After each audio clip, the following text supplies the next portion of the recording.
Hey guys, if you were born a winter baby on the frontier plains of the Wild West, you probably wouldn't survive your own birthday. Not without a miracle, or at least an extra wool blanket, a boiling kettle, and someone's hands that knew exactly what to do with a splintering axe and a freezing breeze leaking through the log walls. The year is somewhere between 1860 and 1885, give or take a few years. Though nobody around here much cares about the calendar. Time is measured more by seasons than dates, and yours begins in a season so cold, so quiet, so utterly unmoved by the fact of your tiny arrival that it's entirely possible the first thing you hear, before your mother's voice, before the snapping of firewood, before the wail of wind through the chinks in the log walls, is the sound of snow melting off the bottom of your swaddling cloth because you've been laid too close to the fire, and no one dares to shift you for fear of making you cry again. So before you get comfortable, take a moment to like the video and subscribe, but only if you truly enjoy what I do here. And while you're at it, drop your location and local time in the comments, just so I know where my fellow night owls are hiding. Now, dim the lights, maybe turn on a fan for that soft background hum, and let's ease into tonight's journey together. Your mother is tired. Of course she is. She's just delivered you without a doctor, without anesthesia, and probably while your father was boiling water over a flickering wood stove, his eyes red from the wind outside and the smoke inside. The cabin's a singled room. It smells of pine, smoke, tallow, and the sour tang of worn-out wool. The floor is packed dirt. The walls are logs, chinked with a mixture of clay and moss. And above you hangs a single oil lamp that throws trembling shadows across the cracked ceiling boards. You're wrapped now in something warm, some combination of old skirts and rabbit fur. Maybe a bit of homespun wool if you're lucky. No one thinks to write down your birth weight, but you can assume you're smaller than today's newborns. A little under 6 pounds, perhaps, thanks to a diet of boiled turnips and salted pork your mother's been surviving on through the last few weeks of her pregnancy. And yet, you're alive. You've taken your first breath. You've been rubbed with lard or goose grease to keep your skin from chapping. And your mother, though exhausted, cradles you close to her chest under layers of patched fabric. Her own body your only true source of heat. The fire crackles low in the hearth, fed with cottonwood and pine. But even at its peak, it can't keep the corners of the room from freezing. If someone leaves a tin cup of water on the floorboards overnight, it will be ice by morning. That's just how it is. Outside, the wind howls through bare cottonwoods and whistles across the prairie, carrying with it the sound of wolves, distant and hungry, and maybe the faint thump of snow falling off the pitched roof. You wouldn't know this, of course.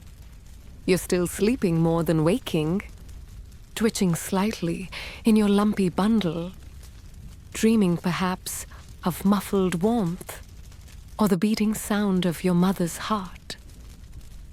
But the danger is out there, beyond the thin wood and iron latch of the door, in every direction.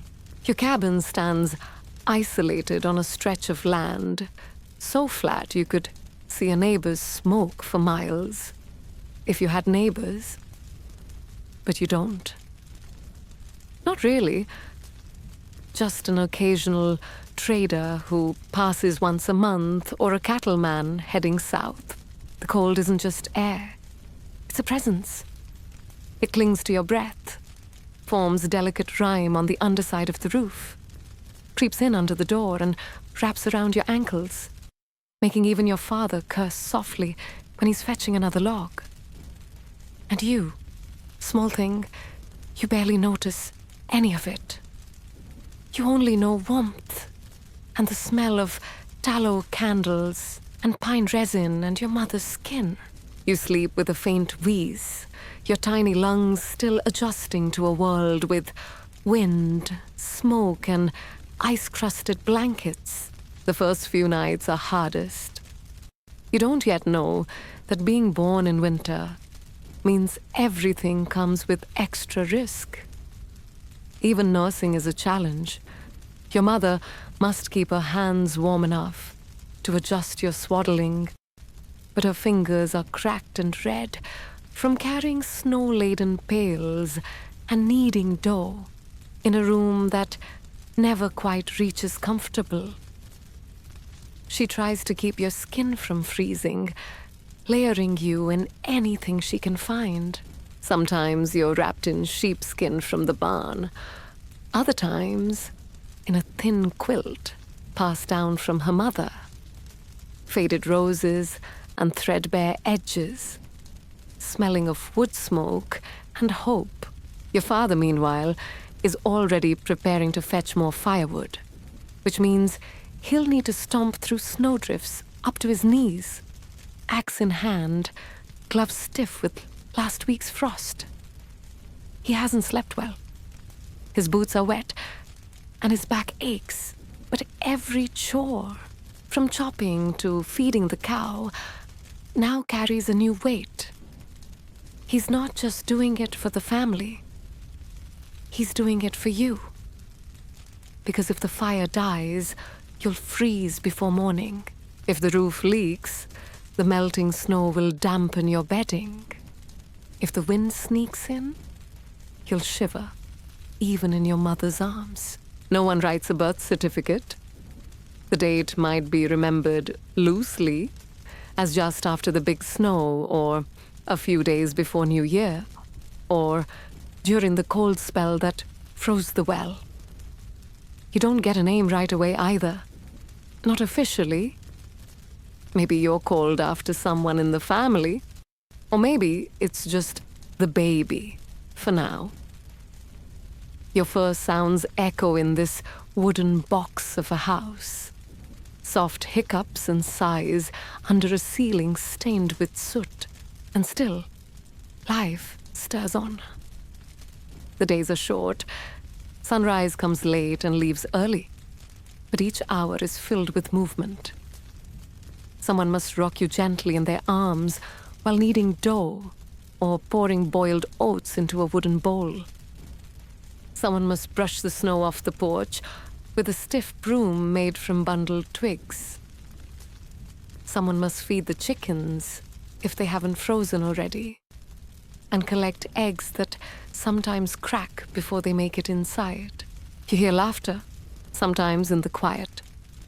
Not often, but now and then, as your parents or maybe an older sibling, if you have one, find some joy in the flicker of firelight or the warmth of shared stew. There's music too, faint and scratchy from a fiddle that only has 3 strings left, but no one minds.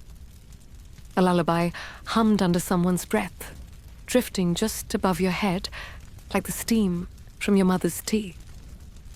It's a hard life, a cold one, but it begins like this. For you, for many, you, little winter baby, born in a cabin of frost and wood smoke, wrapped in animal fur and family love, are one of the lucky ones. The days after your birth begin to blur, not because nothing happens, but because everything repeats. And repetition, as it turns out, is the heart of survival. Your parents rise before the sun. Not that it makes much difference, since sunlight is a pale, reluctant guest in the winter months, barely clearing the horizon before retreating again.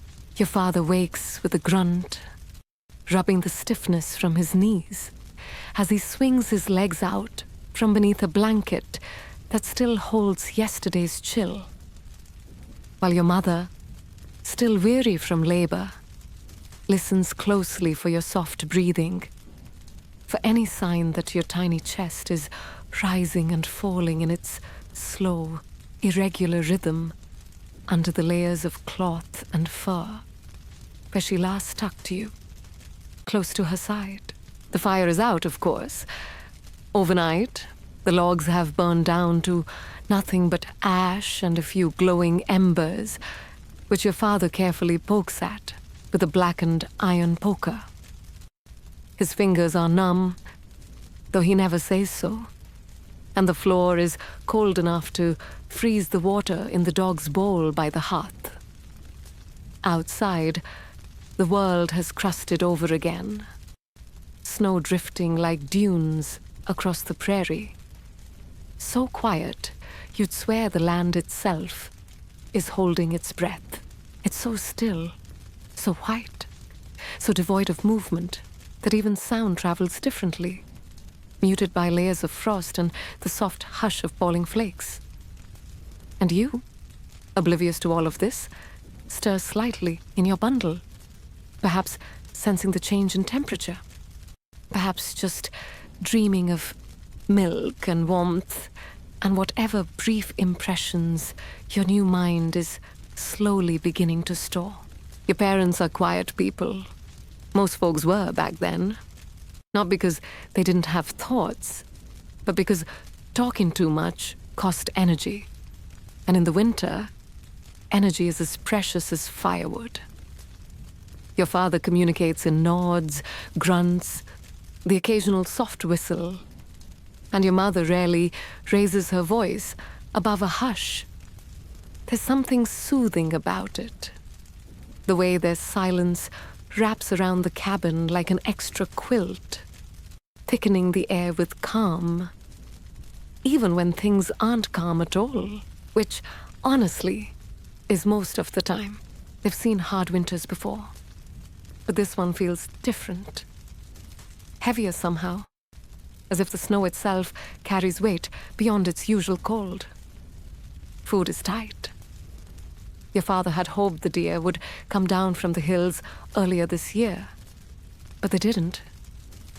And now the traps he set near the ravine come back empty more often than not. Your mother, resourceful as always, has been boiling soup bones twice, sometimes 3 times, stretching flavor from marrow like it's gold. She sprinkles in dried herbs she gathered last fall, yarrow, lovage, something that might be sage, and thickens it all with flour scraped from the bottom of a tin. They've learned not to complain. Complaining, after all, doesn't thaw frozen water barrels or coax vegetables from the snow-covered garden. Your mother keeps her hands busy. Even when she's holding you, she's doing something else. Sewing, mending, stirring a pot, or gently rubbing bear grease into the cracks in her knuckles. Your father, meanwhile, does his best to make the outside world behave, though he knows better than to expect much. He reinforces the shed, checks the traps, splits logs into pieces small enough to catch flame quickly. He walks the perimeter of the cabin like it's a ship, checking for drafts, plugging holes with wadded cloth, patting the roof with a gloved hand to feel for sagging snow. He knows deep down that a heavy enough blizzard could collapse the whole place. But he also knows that fretting won't stop the sky from snowing. You lie in a wooden cradle beside the hearth, if it can be called that. Really, it's a drawer from an old broken dresser, lined with scraps of cloth and bits of sheep's wool. It's not fancy. It's not even level. But it holds you well enough. You're a quiet baby mostly, except when you're not. And when you cry, Your voice pierces through the thick air of the cabin like a blade, sharp and immediate, making your father flinch, though he'd never admit it. Your mother hums low to soothe you, a tune you'll hear hundreds of times before you can ever hum it back. When you sleep, you do so in layers. First the cradle, then the fur, then the quilt, then your mother's hand on your chest, warm and steady. There's no such thing as overheating in this house, not in January. In fact, the real danger is the opposite. If the fire doesn't get going again soon, the cold will begin to creep toward you like a slow breath. Not dramatic, not sudden, just a steady tightening of the air around your limbs, an invisible shiver that finds its way through seams and sleeves and settles in your bones. But your father knows this. He crouches now by the hearth, coaxing flame from flint and steel, feeding dried moss into the embers with practiced hands. A puff of smoke curls upward, followed by a flicker of orange. The fire is reborn, reluctantly. The cabin exhales. By mid-morning, though morning is generous when the sky still looks like dawn, your parents are already tired. They've been up since long before the sun, and there's still much to do. Your father must break the ice in the water barrel. Your mother must check the root cellar for potatoes that haven't gone soft or sprouted. And you will cry, eat, sleep, and blink at the world with unfocused eyes, trying to make sense of flickering shadows and drifting flakes caught in the window cracks. The glass, such as it is fogged and cracked. A makeshift curtain hangs over it, a bit of sackcloth nailed at the top and tucked with care so the cold doesn't pour through. There are other people out there, you're told, but not many. The closest town is a day's ride by wagon, assuming the wagon wheels don't freeze to the ruts, or the river doesn't ice over too thin to cross, but too thick to break. The mail hasn't come in weeks, maybe months, but nobody's waiting for letters. Life isn't about surprises. It's about survival, and survival in winter means understanding what can be controlled and what cannot. Your parents can keep the fire going. They can melt snow for water. They can rock you to sleep with rough hands that have pulled calves from ice-choked streams. But they cannot, no matter how they try, keep the wind from howling or the cold from coming back every single night. Still, they love you. They don't say it out loud, not because they don't feel it, but because in this place, love is action, not words. It's checking your breath every few hours to make sure it's still fogging in the air. It's waking up in the middle of the night to tuck the blankets tighter. It's standing by the stove until their backs ache so that your cradle stays just warm enough. They may never tell you they love you, but they show it every hour of every freezing, beautiful, endless day. You tiny thing in your drawer bed, by the fire, are more precious than springtime rain, more vulnerable than the last potato in the bin, and tougher than even you will ever know. You are still so small, smaller than the hand that rocks your makeshift cradle, and yet already you are learning what it means to be wrapped against the world. Because the world, at least in this corner of it, is not soft or yielding or forgiving. It is hard-packed snow and brittle wood. It is the sting of wind that whistles through the narrowest chink in the wall. It is the unrelenting breath of frost that touches everything, even your nose as you sleep. Your swaddling, though, is a triumph of cleverness over scarcity. No delicate store-bought cloth or embroidered linen for you, but something warmer. Animal skins, browned and cured in the smoke of the back shed, stitched together by fingers so used to mending they barely need to look. Your mother layers you in bits of rabbit fur, maybe the last pelt from the trapline that winter, soft and brown and smelling faintly of cedar and smoke. Beneath that, a ragged flannel that once belonged to your father when he was barely more than a boy himself, now thinned by time and patched in the elbows with pieces of sack. The trick isn't just covering you up. It's layering, wrapping, and tucking, so the warmth stays close to your body and doesn't sneak out in the night.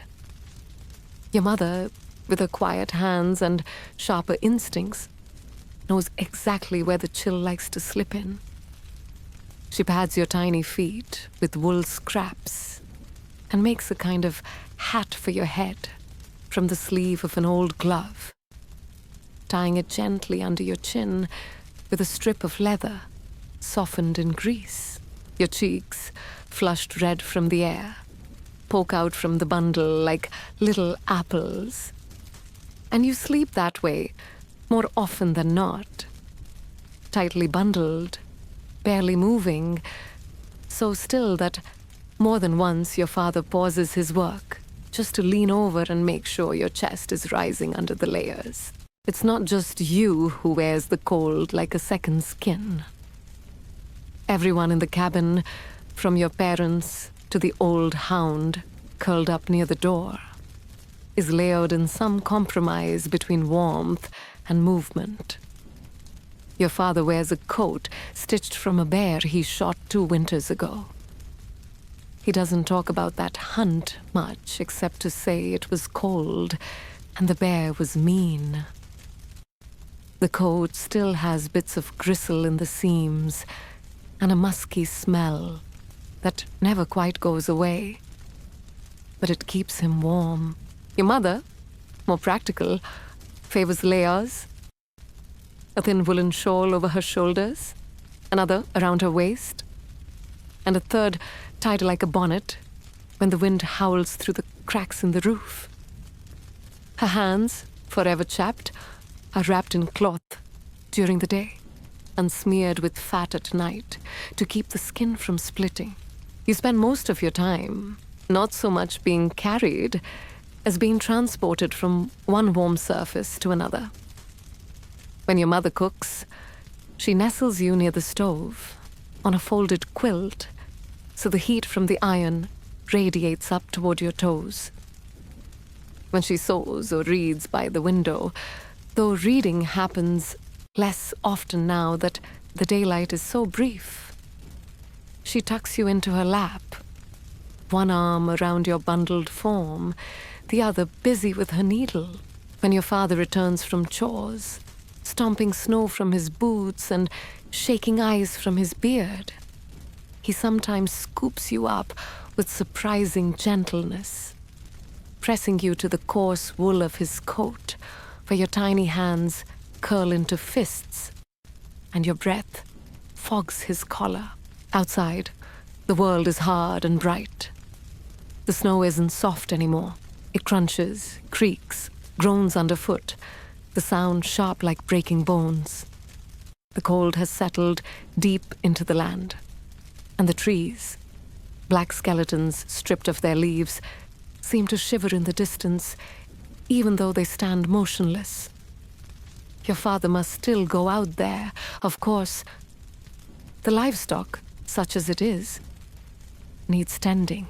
A cow, maybe 2 goats, a hen or 2 that huddle together for warmth and produce almost nothing this time of year, yet must still be fed and watered and coaxed through the season with whispers and hand-fed corn. When your father steps outside, it's as if he vanishes into a world of white and wind. The door slams behind him, the latch creaking, and the silence that follows is thicker than before. Your mother doesn't look up. She's used to the sounds of his leaving, but she always listens for the sounds of his return. The scrape of boots, the thump of the water bucket, the low grunt he gives when his arms are full and the door refuses to stay open. These tiny rhythms, the going out, the coming in, are the heartbeat of winter life. You, in your cocoon of skins and rags, don't yet understand the importance of warmth, but your body knows it. You fuss when the blanket shifts or when your feet grow cold, even if your mind cannot name the sensation. Your tiny cries echo through the single room of the cabin, bouncing off wood and stone. Not loud, but enough to wake your mother if she dares to doze. She's learned to sleep in fragments, like many mothers before her, waking at the slightest noise, alert even when her eyes are closed. Sometimes she lifts you from your cradle drawer and holds you against her chest, your head tucked beneath her shawl, your breath mingling with hers in a tiny cloud that drifts upward and fades. At night, the cold becomes a character in the house. Less of a temperature, more of a presence. It creeps along the floorboards, up the legs of the table, through the knots in the wood. The fire helps, but it never quite wins. Heat rises after all, and you all sleep low, on the floor, on straw near the stove, wrapped in layers upon layers. Your father sometimes warms a brick in the fire, then wraps it in cloth and places it at the foot of the makeshift crib, letting the heat soak into the bottom of the cradle for a little while before it fades. Other times, he puts one under the blankets at your mother's feet, her toes stiff from standing too long near the cold sink, washing dishes with water barely warm enough to melt lard. They never say they're cold. That's the rule. To say it would make it real, and besides, they've known worse. There was the winter when your uncle fell through the ice and had to drag himself a quarter-mile with a broken foot. There was the winter the flu came through the valley and no one had strength to chop wood. That was the year the stove never went out, because going out meant death. Your father doesn't tell you these stories yet. You're too small to understand, too wrapped in the luxury of not knowing. But the stories hang in the air anyway. In the way he stacks the firewood, the way your mother sighs when the wind changes direction. You're only a few weeks old, and already you know more about survival than most people will learn in a lifetime. Not because you've chosen it, but because it has been chosen for you, woven into your blanket, packed into the folds of your sleeping bag, sung into your lullabies. Your parents will teach you many things in the years to come, but the first lesson, the most important one, is already being whispered into your bones. You stay warm, or you don't stay at all. By the time you can sit up on your own, propped against the curved wood of a rocking chair, or nestled between your mother's skirt and the leg of the stove, you're already learning how food works. Not in theory, not in any tidy lessons about vitamins or calories, or the proper ratio of grains to greens, but in the simplest and most unromantic of truths. You eat what's warm, what doesn't make your teeth ache from the cold, and what you can chew even when your gums are sore from teething and your fingers are too stiff to grip a spoon. You are fed by hands that never stop moving. Hands that stir, mash, knead, and ladle, while your mouth opens like a baby bird's, at every scent of something edible drifting from the cast iron pot. Your meals are small, careful things, thick mushes made from cornmeal, softened with lard, occasional scoops of mashed beans, a bit of grease skimmed from boiled bones, and on very special mornings, a sliver of preserved apple that was dried in the fall and hidden in a cloth bag high on the pantry shelf, far from mice and temptation. You don't get treats so much as you get warmth, and even that is rationed like gold. The food is warm when it leaves the pot, though it cools fast in the cabin's air, and your mother is quick to bring it to your lips, cupping her palm beneath your chin so nothing precious is lost to the floor. Everything is cooked over one small fire. No separate burners, no ovens humming with digital logic, just a flat surface and a small oven built into the belly of the black stove, its iron door creaking on a rusted hinge, its top always dotted with pots that hiss and rattle and leave burn rings on every surface.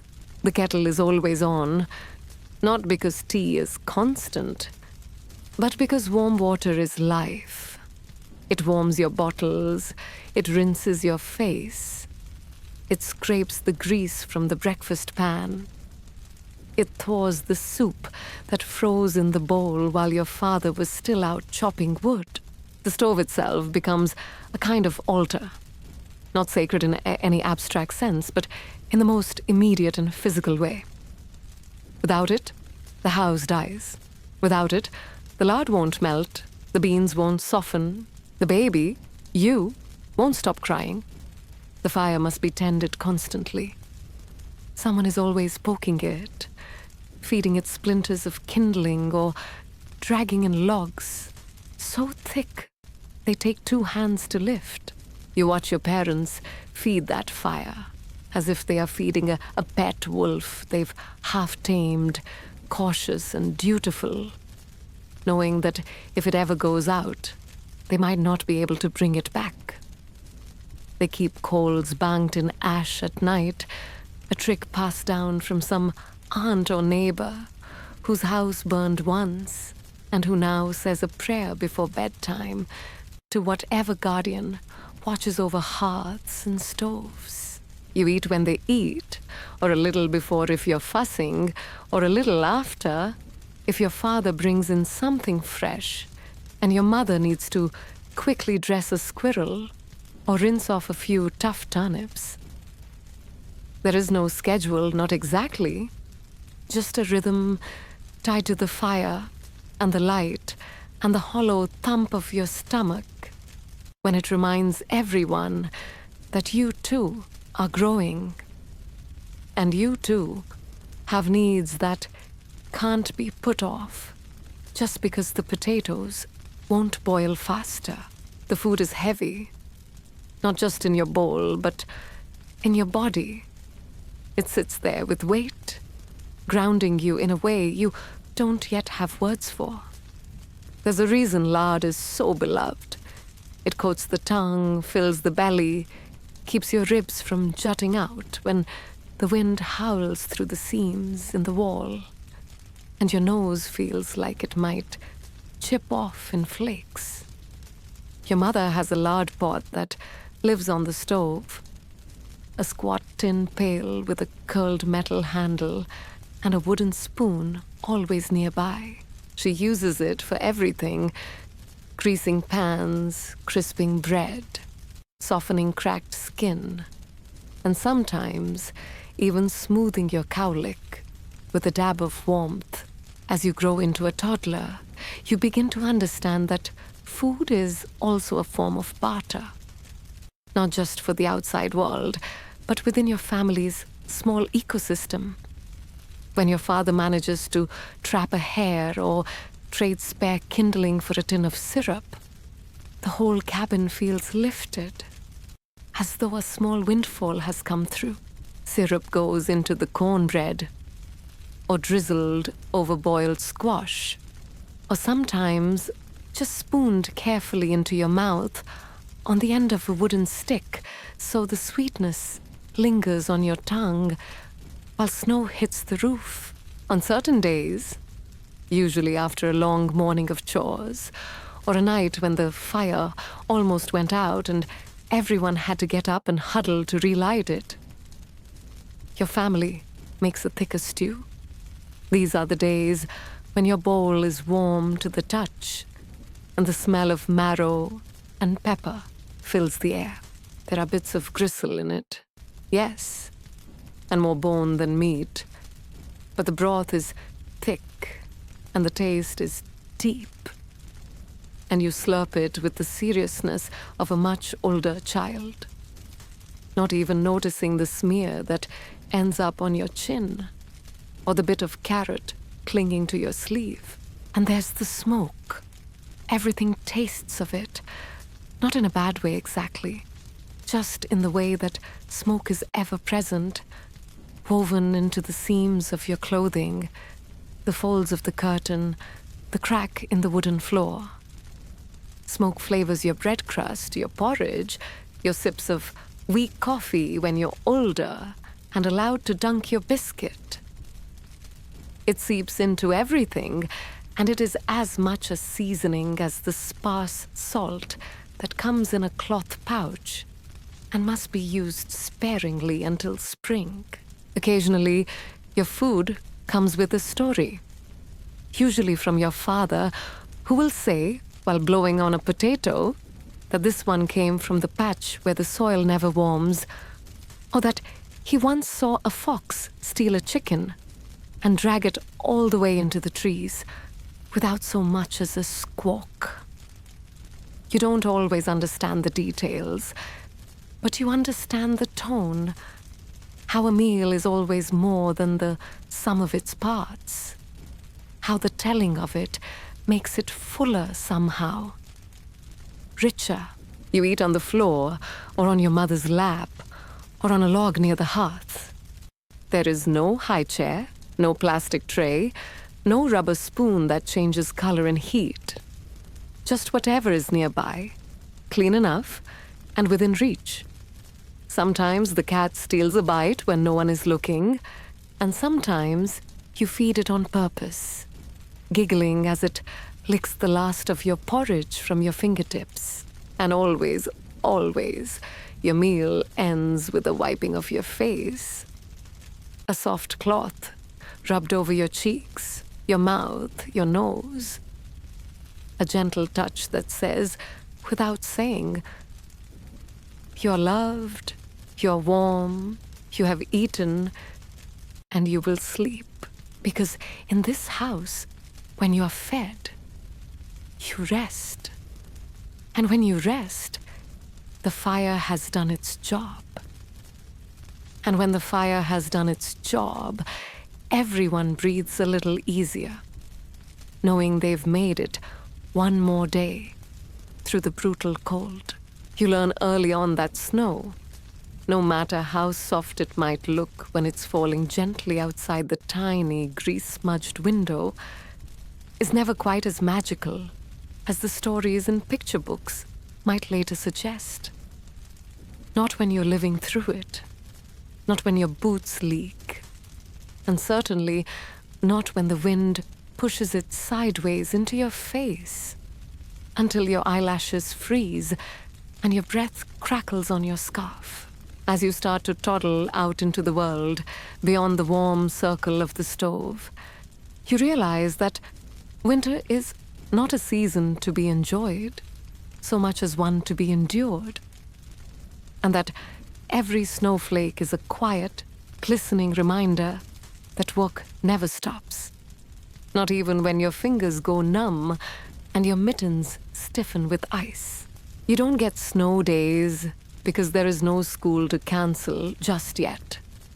And even when school becomes a part of your life, the snow has to be impassable, measured in horse bellies or drifted over the roofline. before anyone considers calling off lessons. But right now, while you're still small, your job is simpler, though no less taxing. You help carry firewood, or at least try to, dragging one stick at a time through snow that comes up to your knees and weighs down your shoulders.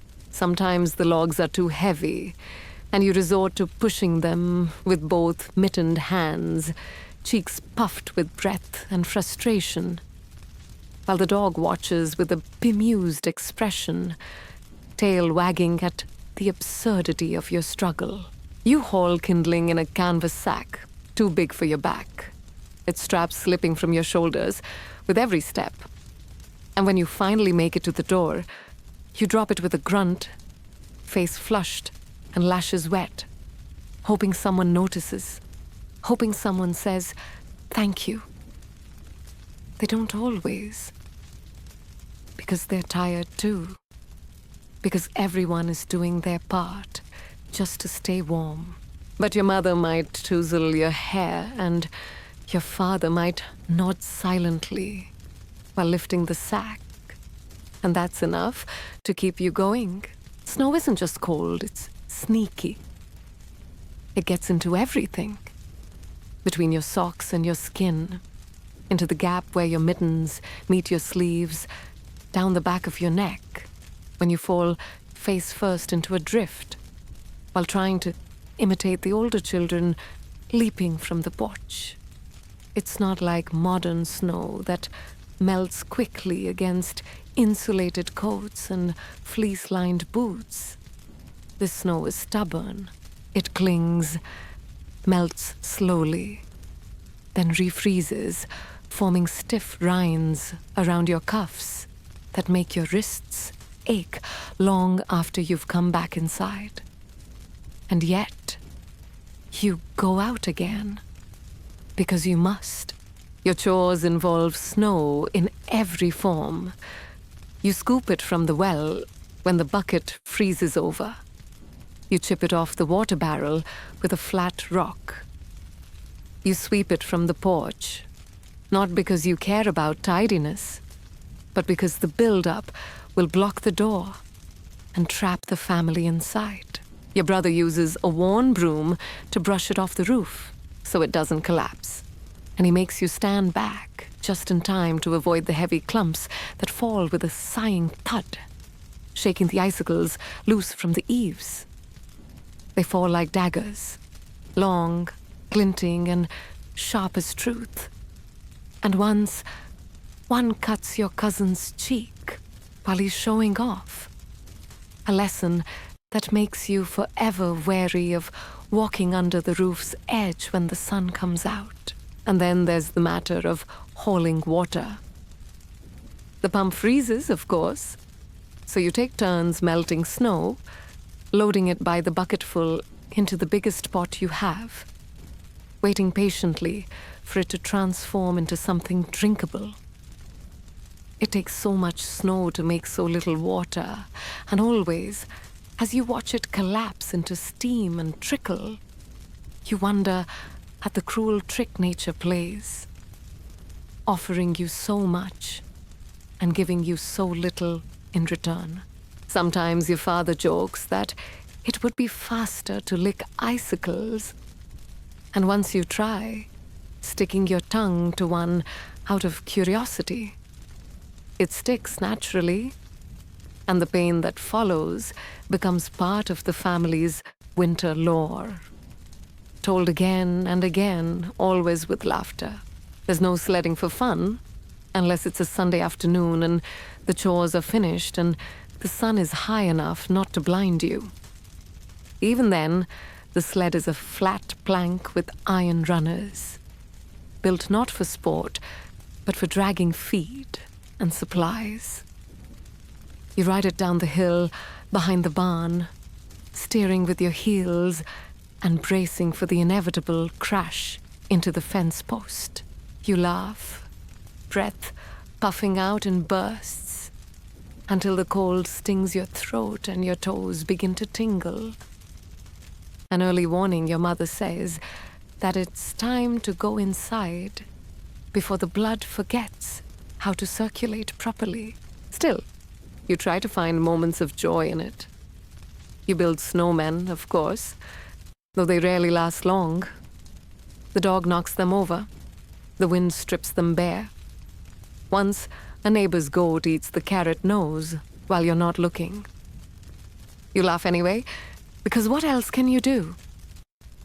Laughter, like smoke, becomes a kind of insulation. It wraps around you and makes the cold seem just a little more bearable. Sometimes the snow falls so fast and heavy that it covers everything in a strange hush.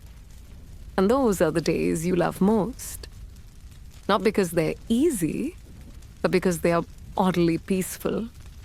The whole world becomes muffled.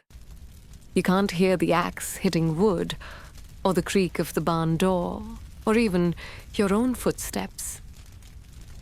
It's like being underwater, but brighter. You stand in it, arms outstretched, and feel each flake melt on your skin like a whisper from another time. Even the dog quiets, nose raised, ears twitching at sounds only he can detect beneath the snow's hush. You come back inside, trailing a path of footprints and slush, and your mother scolds you gently, tells you to stamp your boots before stepping over the threshold. You forget, again and again, and she sighs while wiping up the wet. But she wraps your hands in warm cloths and sets you by the stove, where the hiss of snow melting off your coat becomes a kind of lullaby. The fire pops, your toes tingle, and you lean back against the wall, still catching your breath. Snow isn't playtime. It's a constant presence, a frozen reminder that nothing comes easy. Not warmth, not food, not even standing still. But it also makes the warmth mean more. The moments by the stove feel earned. The dry socks are a treasure. The bowl of hot soup is a feast. Every comfort is magnified by the effort it takes to reach it. And even now, years later, the sound of wind rattling through bare trees still makes you grateful for every spark in the fire. The walls of the house are thin, wooden slats with chinking that crumbles in the cold, packed with moss or bits of cloth or mud, depending on what was handy that year. And despite the constant effort to seal every crack, there is always a breeze somewhere, some sly thread of air that curls its way through a knothole or under the doorframe or between the floorboards to find you, like a curious ghost made of frost.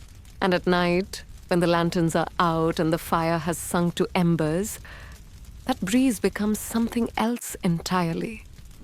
Something sharp, insistent. The kind of cold that slides against your skin and whispers into your ears, making it impossible to ignore, no matter how tightly you wrap yourself in blankets. There's no central heat. That would be a fantasy. Just the stove, big and black and breathing warmth, as long as someone feeds it. And in the winter, it becomes the heart of the house, the place where everyone gathers, not just because it's where the meals come from, but because without it, the temperature inside wouldn't be much better than what waits outside. You learn very quickly that life in the Wild West isn't about conquering the wilderness. It's about finding ways to not freeze solid while the wilderness tries its best to tuck you in with a blanket of snow and forget about you when you're old enough to no longer be swaddled and small enough to still fit between the walls and the stove. You're given your sleeping corner.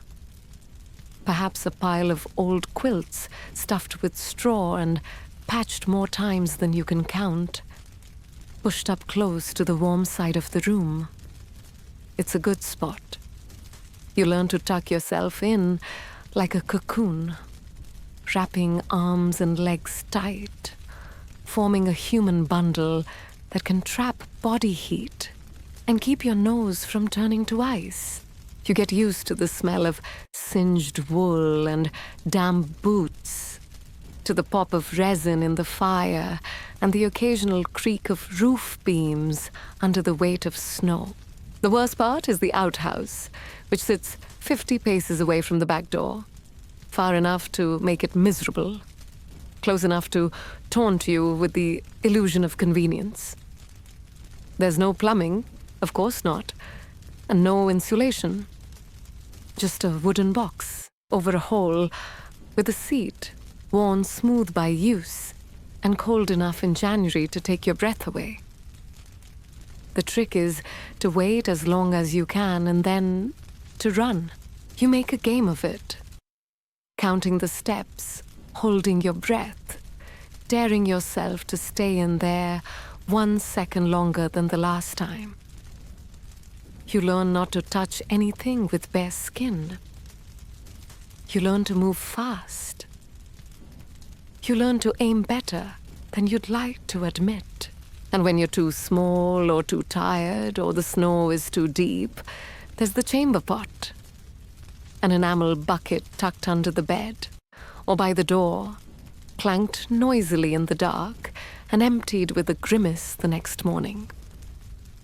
It's not glamorous, but it's survival, and you come to view it with a kind of strange gratitude. Just another tool in the long and growing list of things designed to keep you from freezing or suffering some indignity at the hands of winter. You begin to understand slowly that every item in the house has a winter version of itself. The dishes must be warmed before you pour anything hot into them, or they'll crack. The bread must be stored near the stove, or it goes stiff as buck. The soap must be chipped from its dish with a knife in the mornings. Even the cats, if you have them, turn into heat-seeking shadows, curling on your lap, not out of affection, but out of sheer survival instinct. And the dog, loyal and shaggy, sleeps as close to the hearth as he's allowed, belly up and snoring, his paws twitching in dreams of summer rabbits. Drafts become your constant nemesis. You learn to chase them down with cloth scraps, to stuff them into corners and around windows, to tack old burlap sacks over glass that rattles when the wind picks up. Your mother teaches you how to make draft snakes, long fabric tubes filled with rice or grain or sawdust, pressed against the floor beneath the door. And you begin to see them not as decorations, but as guards, standing silent watch against the fingers of ice that always try to creep inside. You wake up some mornings with frost on your blanket, not because the window was open, but because the breath of 10 sleeping bodies has condensed and frozen into a glittering crust on the walls and ceiling. Sometimes your eyelashes stick together when you blink. You don't cry about it anymore. You just rub them gently, warm your fingers against your neck, and crawl toward the warmth like a beetle toward a campfire. And it's not just the nights. The mornings are just as hard, maybe harder. Crawling from the warmth of the bed means entering the full bite of the cold. You move quickly, feet barely touching the floor, your breath already visible, your teeth chattering while you pull on stiff trousers and a sweater that smells faintly of smoke and lard. You keep your boots close to the stove, and even then, they're never truly warm. You shove your feet into them and wince as the cold leather hugs your toes like a frozen glove. You never waste firewood, and you learn to build a fire as early as you can speak in full sentences. Splitting kindling becomes a sacred ritual, half necessity, half meditation. Your father shows you how to make a single match light a dozen logs. Your mother teaches you how to cook over coals, how to bang the fire overnight so it's not quite dead in the morning. If the fire goes out, everything stops. No cooking, no warmth, no comfort. You keep the fire alive the way a priest tends a candle, carefully, reverently, always aware that losing it means starting from scratch in the freezing dark. And yet, there are moments of unexpected beauty in the cold. Like when the frost creeps up the inside of the windows in delicate spirals and ferns, turning glass into a jungle of icy lace. Or when your breath curls into silver threads in the moonlight. Or when you step outside before dawn, the snow untouched, the stars crisp and bright above, and everything so silent that the crunch of your footsteps sounds like thunder. In those moments, the cold feels less like an enemy and more like a reminder that you're alive, that you're small, yes, but stubborn enough to still be standing. You go to sleep with your cap pulled low and your hands tucked between your knees. The walls creak, the wind howls, but you're used to it now. It becomes a lullaby of sorts, the rhythm of survival, the gentle roar of breath and blanket and fire. You wake up shivering again, despite the layered quilts, the crackling stove in the next room, and the dog curled against your legs like a furry, snoring heating pad. Because even though your little corner of the house traps what warmth it can, the frost still reaches in through invisible cracks, brushing your cheeks with a chilled whisper that makes your eyelashes stiff and your breath curl like steam in the pre-dawn light. But you don't complain.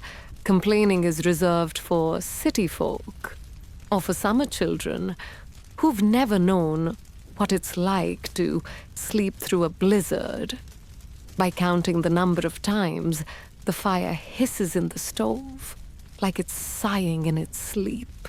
You've long since mastered the art of layering, your body wrapped in woolen underthings, a flannel nightshirt, and probably an old coat someone outgrew 3 winters ago.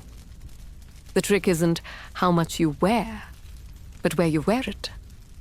You know that 2 pairs of socks beat 1 thick one, that mittens warm better than gloves, and that any patch of exposed skin, be it wrist, ankle, or the fragile line of your throat, will let in the cold like a crack in the hull of a ship. But nothing is quite as important as what you sleep with. That's where the real secrets lie. Beneath the covers, where ingenuity meets necessity in a nightly ritual of survival. Some nights you clutch a heated brick, warmed in the oven until its surface glows faintly, and wrapped in old cloth to keep from burning your skin. Other nights it's a pot of hot beans, sealed tight and tucked at the foot of the bed, or a cloth bag filled with warm sand, or even a metal kettle with the lid clamped shut, its contents slowly cooling as you drift off. These objects are more than tools. They're lifelines, like personal fireplaces you can hold against your belly and pretend for a few precious moments that you live in a house with walls thicker than paper and rooms with doors that actually close. Sometimes, on the coldest nights, you all sleep in the same bed, siblings stacked like logs in a pile, head to toe and shoulder to shoulder, your breath fogging the air, and your feet jostling for position near the warmest spot. There's a comfort in this chaos, a sense of shared burden and accidental joy. Even when elbows jab ribs and someone steals the blanket, you whisper stories in the dark or count snowflakes as they tap the windows like curious ghosts, or simply listen to the wind outside, trying to guess whether it's strong enough to bury the outhouse again. You know, without question, that the warmest place in the house is always near the stove. And you also know you're not the only one who thinks so. The dog has already claimed the exact front center position, his tail thumping once in satisfaction as he curls tighter. If there are cats, they're draped across chairs or curled in fire-warmed pans left near the hearth for just that purpose. Your father's boots sit upright near the ashpan, steaming faintly, their leather soaked and stiff from a day spent tramping through snowdrifts up to his knees. And near the stove's side, on a bench lined with spare quilts and singed cushions, your mother may be dozing off herself, needle paused in her hand, stitching socks from yarn as thick as twine. But you can't sleep there forever. Not unless you're sick or lucky or very, very sneaky. So you return to your assigned nook, sometimes with your heated rock, sometimes without. And you settle in like a small animal burrowing for the night, twisting until the covers form a sealed cocoon around your shoulders, and the wind's howl becomes just another nighttime lullaby. You know the cold is there, waiting just beyond the blanket's edge. But you've made peace with it in a way few outside the West ever do. It's a companion now, an old, rude one, yes, but one you know well enough not to fear. And still, every night is a gamble. Maybe you wake up to find your toes tingling and pink from cold, or maybe your nose has gone numb and your breath is visible with every exhale. Sometimes you open your eyes and see frost glittering on the inside of the walls, an icy bloom of white creeping like mold across the boards, beautiful and terrible all at once. But you never wake in panic. You wake in routine. A pull of the blanket, a check on your brick, a quick breath into your cupped hands. You don't expect comfort, you expect survival, and so you are rarely disappointed. Sometimes you dream of warmth, of summers long gone or not yet arrived, of lying in sun-warmed fields, of swimming in creeks where the rocks glisten and the dragonflies hum, of chewing mint leaves picked fresh from the yard. And when you wake up, your body's still heavy with the memory of heat. It's even harder to leave the bed. The stove is burning, yes, but the floor is cold, and stepping onto it with bare feet feels like dipping your toes into a frozen river. So you learn to prepare. Before you go to sleep each night, you place your socks under the covers so they're warm when you need them. You line up your clothes on a chair near the stove's reach. You leave your boots tilted forward in case snow comes through the cracks and turns the soles to ice. These little habits become laws, obeyed not out of fear, but out of deep, bone-worn knowledge that the cold doesn't forgive forgetfulness. And the funniest part? After a while, it doesn't feel so strange. You no longer flinch at the sound of the wind, no longer panic at the sight of your breath curling indoors. You adapt. You toughen. You become something else. Someone who greets morning frost, not with dismay, but with the quiet resignation of a person who has outlasted worse.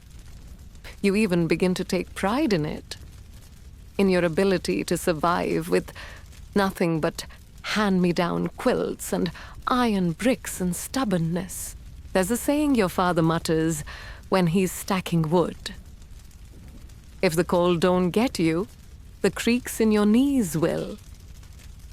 You're not quite sure what it means yet, but you nod along anyway, wrapping your scarf tighter and checking to see if your flannel still smells faintly of the stove's wood smoke. You've learned that the cold will always be waiting. But you've also learned that if you're smart and careful and just a bit lucky, you can keep it out. At least for one more night. Your first boots are not new. They are not shiny. They are not even comfortable. But they are yours, sort of.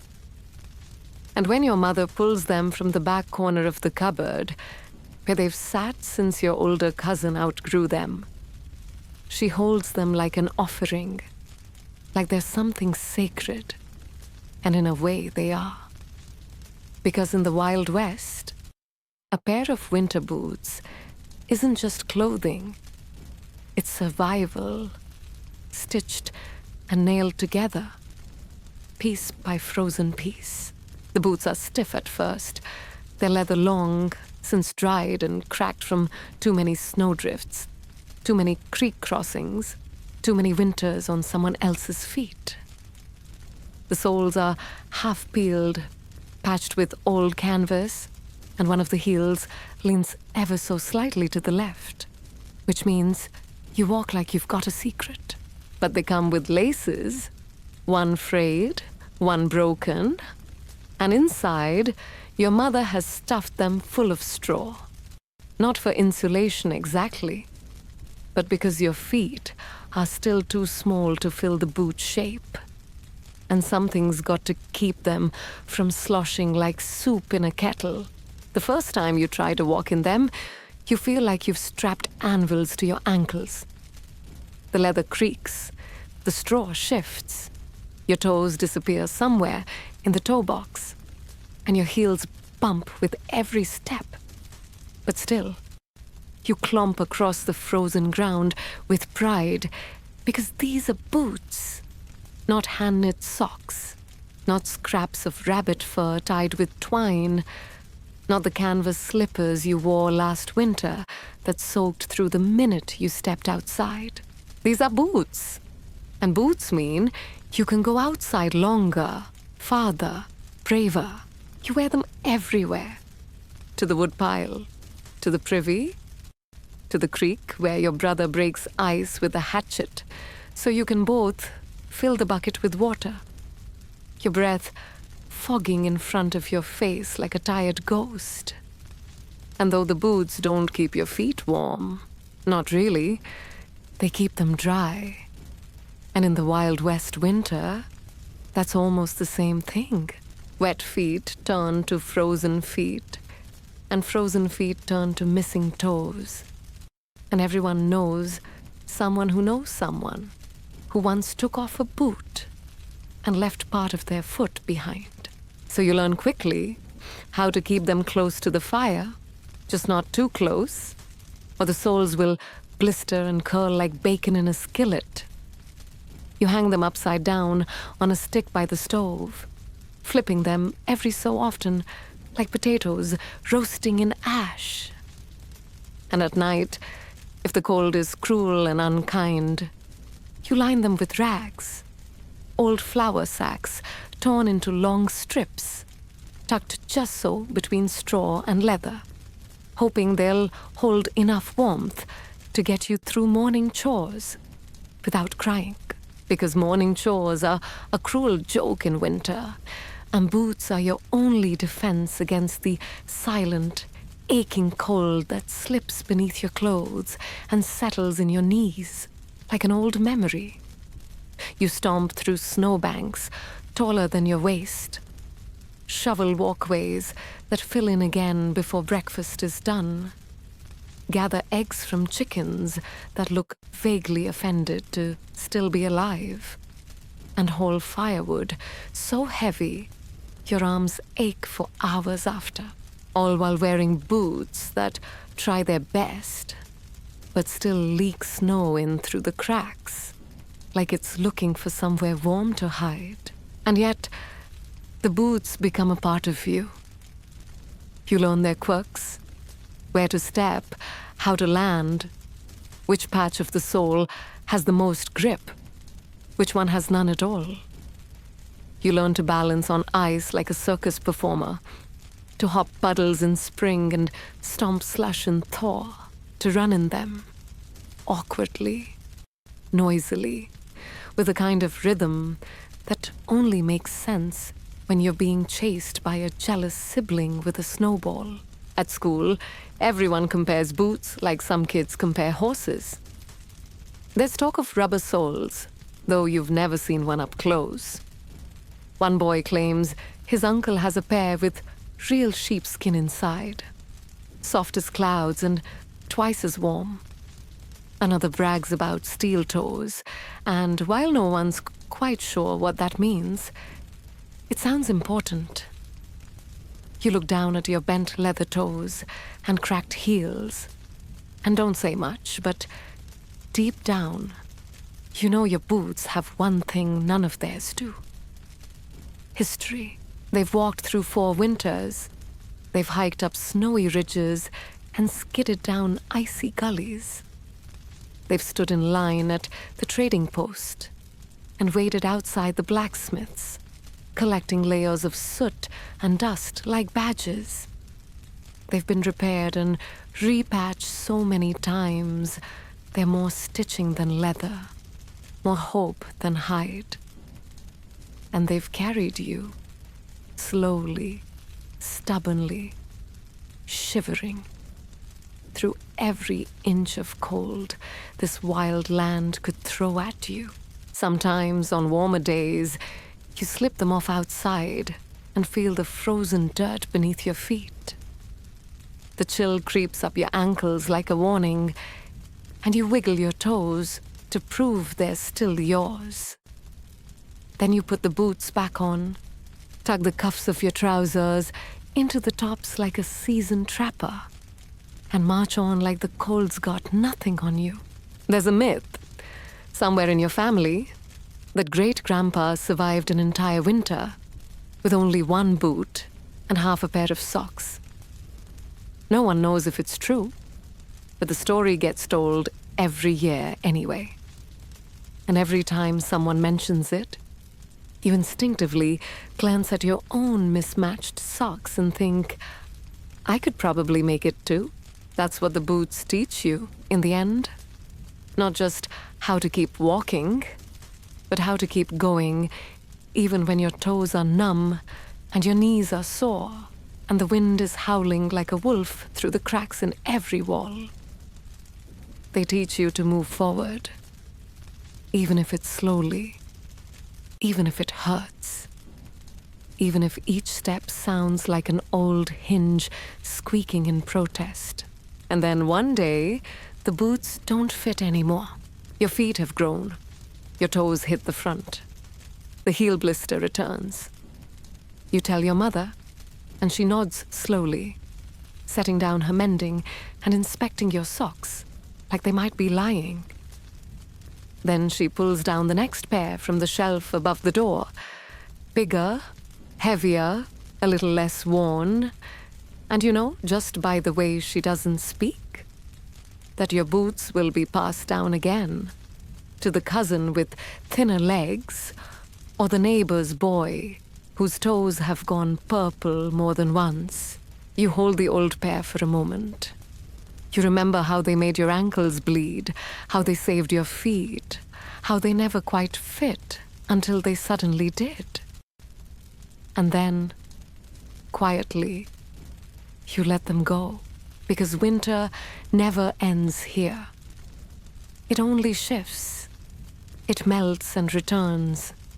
And every cold season, someone will need boots. Not new ones, not fancy ones, but boots that have already survived something. Just like you.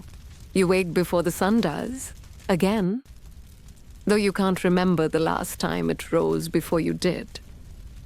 Especially in winter, when the mornings stretch long and gray and sleep clings to your skin like frost on the inside of a window pane. Your boots are stiff from yesterday's snow. Your breath hangs in the air above your quilt like a stubborn cloud.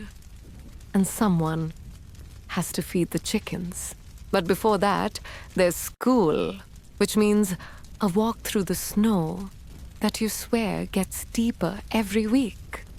Like the earth itself is conspiring to swallow small children whole before they can learn their times tables.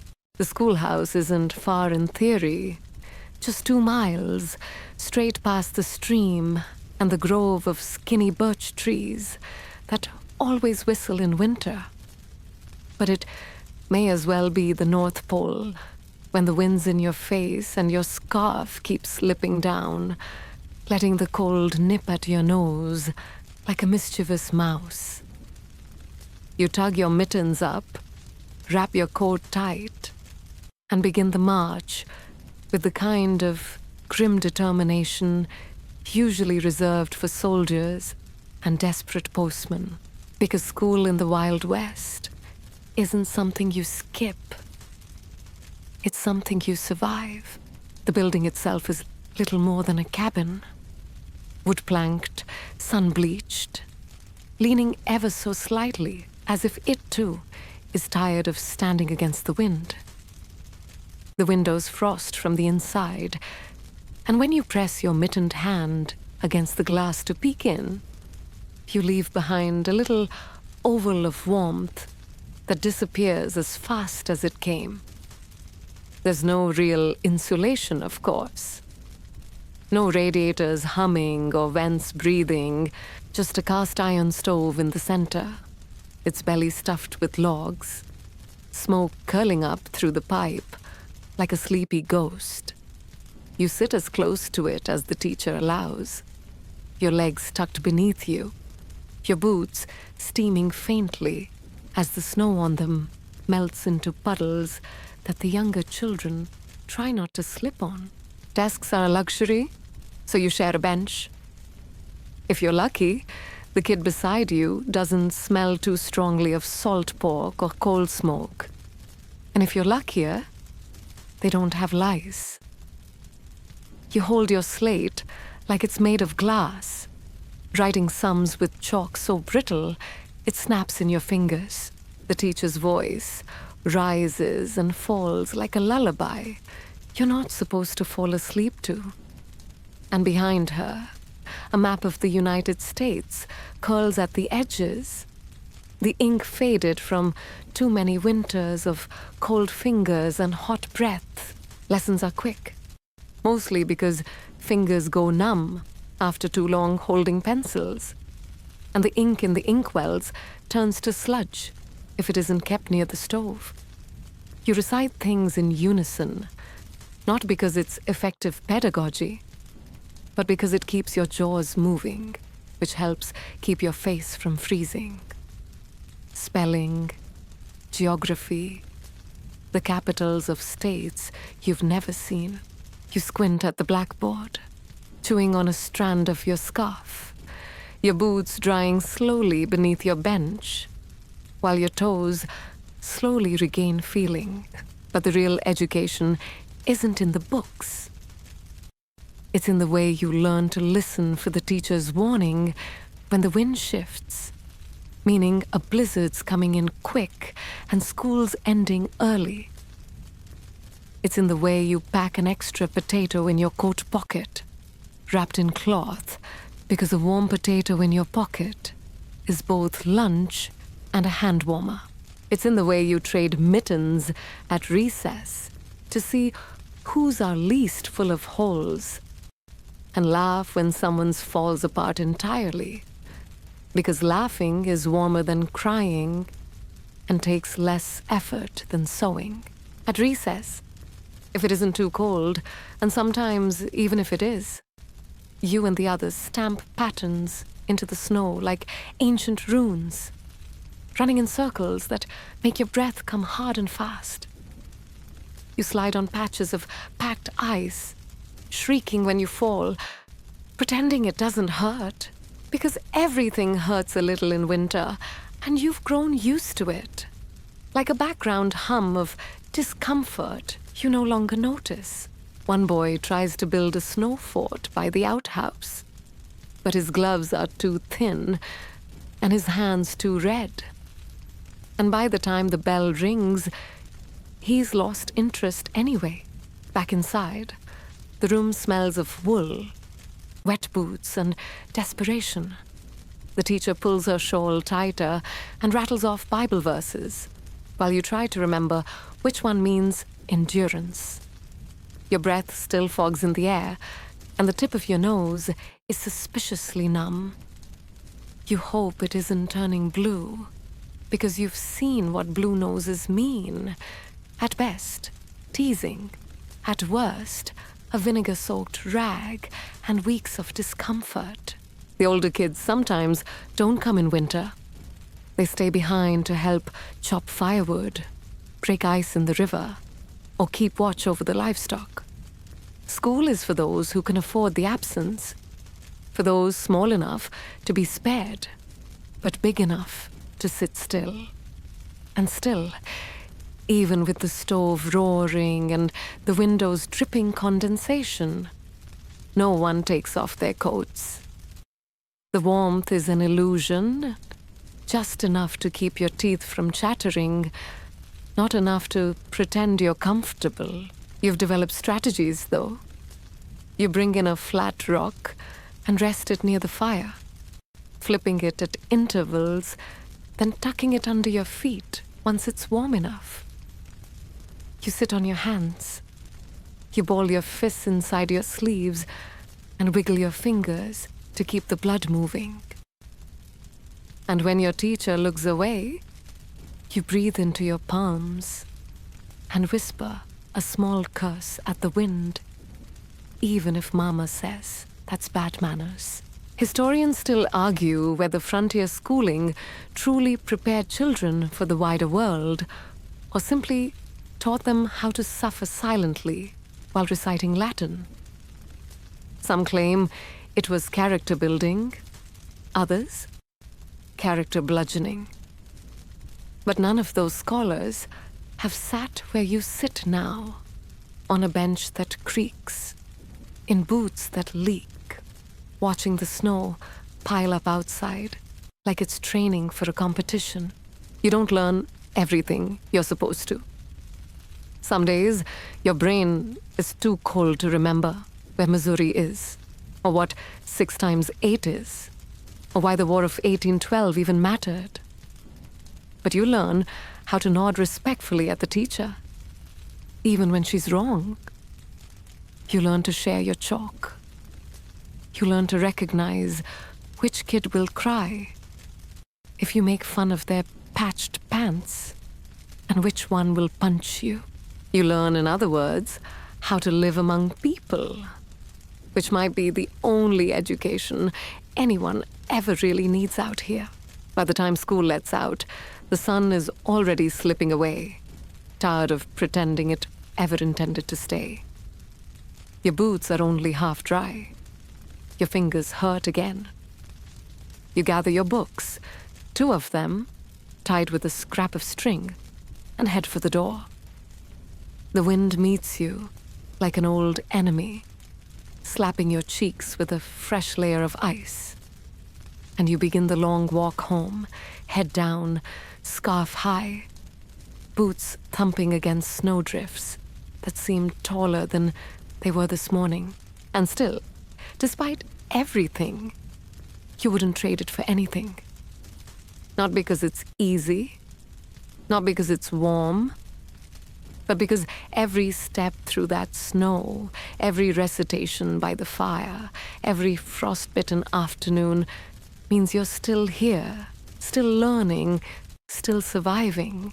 You barely notice the tips of your ears anymore, not because they don't matter, But because by this point in the winter, they've gone so numb so often that your brain has adjusted to the strange, pulsing ache of half-frozen skin, as if your face has decided it would rather hibernate until May. And that numbness, that creeping, tingling, stinging numbness, is something everyone in town talks about without talking about it. An almost accepted background discomfort, like hunger before supper or smoke in your eyes. But today, something's different. Today, the ache lingers longer. The wind bites sharper. And you realize, as you hunch your shoulders higher and burrow your chin deeper into your scarf, that this might be one of those days. The days where someone, somewhere, will get frostbite. It starts innocently enough. Maybe your gloves are still damp from yesterday, and when you slip them on in the morning, they feel like cold fish rather than cozy armor. Or maybe you ran out of stove wood and had to walk a little farther to grab kindling, and your fingers, exposed for just a moment too long, started to burn, not with heat, but with that strange deceptive burn that signals cold going deeper than skin. You tell yourself you'll be fine. You always are. The wind howls, the frost creeps, your nose runs, then freezes. You keep going. Everyone has their own tricks to stave it off. Some folks smear grease on their faces, not for beauty, but to trap in just enough warmth to keep skin from cracking like old leather. Others wrap their hands in multiple layers of flannel, socks over gloves, or even wrap scraps of newspaper around their feet before putting on boots. It's not elegant, but it's effective, sometimes. You remember one neighbor who used to swear by rubbing his hands with snow to toughen them up, until the ends of 2 fingers turned black and had to be cut away by a doctor who looked like he'd rather be anywhere else, because frostbite doesn't arrive with a trumpet fanfare. It arrives quietly, like a bad idea. First your skin tingles, then it goes pale, then waxy. Then if you're unlucky or stubborn, it turns purple or black, and the tissue beneath begins to die while you're still trying to convince yourself it's nothing more than a winter itch. Historians still argue whether frontier folks fully understood what frostbite was. But what's certain is that everyone feared it. Even if no one said so directly, children were taught to rub snow on frostbitten parts, which, by the way, doesn't help, or to hold their hands near the stove, but never too close, or risk burns instead. You've seen it happen. A boy at school who laughed too hard at recess took off his mittens for a snowball fight and came in with fingertips so white they looked like peeled garlic cloves. A woman who had to walk 3 miles to a neighbor's cabin when her husband fell ill and whose cheeks never turned pink again. A farmhand who forgot to check the barn roof during a snowstorm and had to climb up while the wind screamed, only to come down with the nose so blackened it looked like it had been painted on with charcoal. And yet, even with all that, you still go out. You still chop wood. You still feed animals. You still walk to school and haul buckets and shovel paths. Because what choice do you have? Winter isn't something you conquer. It's something you endure. Like an old dog that growls when you pass, but usually doesn't bite unless you ignore it too long. So you layer up. You wrap scarves so high you can barely see. You stuff your boots with straw or wool or anything dry, and you watch your fingers with the attention of someone watching for signs of fire. Because cold can ruin you just as quickly. You remember that time your older cousin came in from the fields and didn't realize until he took his gloves off that the tips of 3 fingers were hard and blue. He laughed at first, said it didn't hurt, but by supper, he wasn't laughing anymore. And by morning, the doctor was called. They wrapped the fingers, they tried warm water, they prayed, if not for healing, then for mercy. The fingers didn't fall off, but they never really healed either. He wore gloves year-round after that, even in July. The thing about frostbite is that it doesn't care how strong you are, how prepared, how used to the cold. It finds the smallest weakness, an exposed knuckle, a gap between scarf and hat, a toe pressed against the stiff lining of a frozen boot, and it moves in, quiet and cruel. Some days, you check yourself more than once an hour. You hold your hands to your chest. You wiggle your toes inside your socks, whispering a silent chant of movement equals warmth, movement equals life. But frostbite isn't the only danger. It's just the one you can see. The others are quieter. Hypothermia hides beneath layers of wool.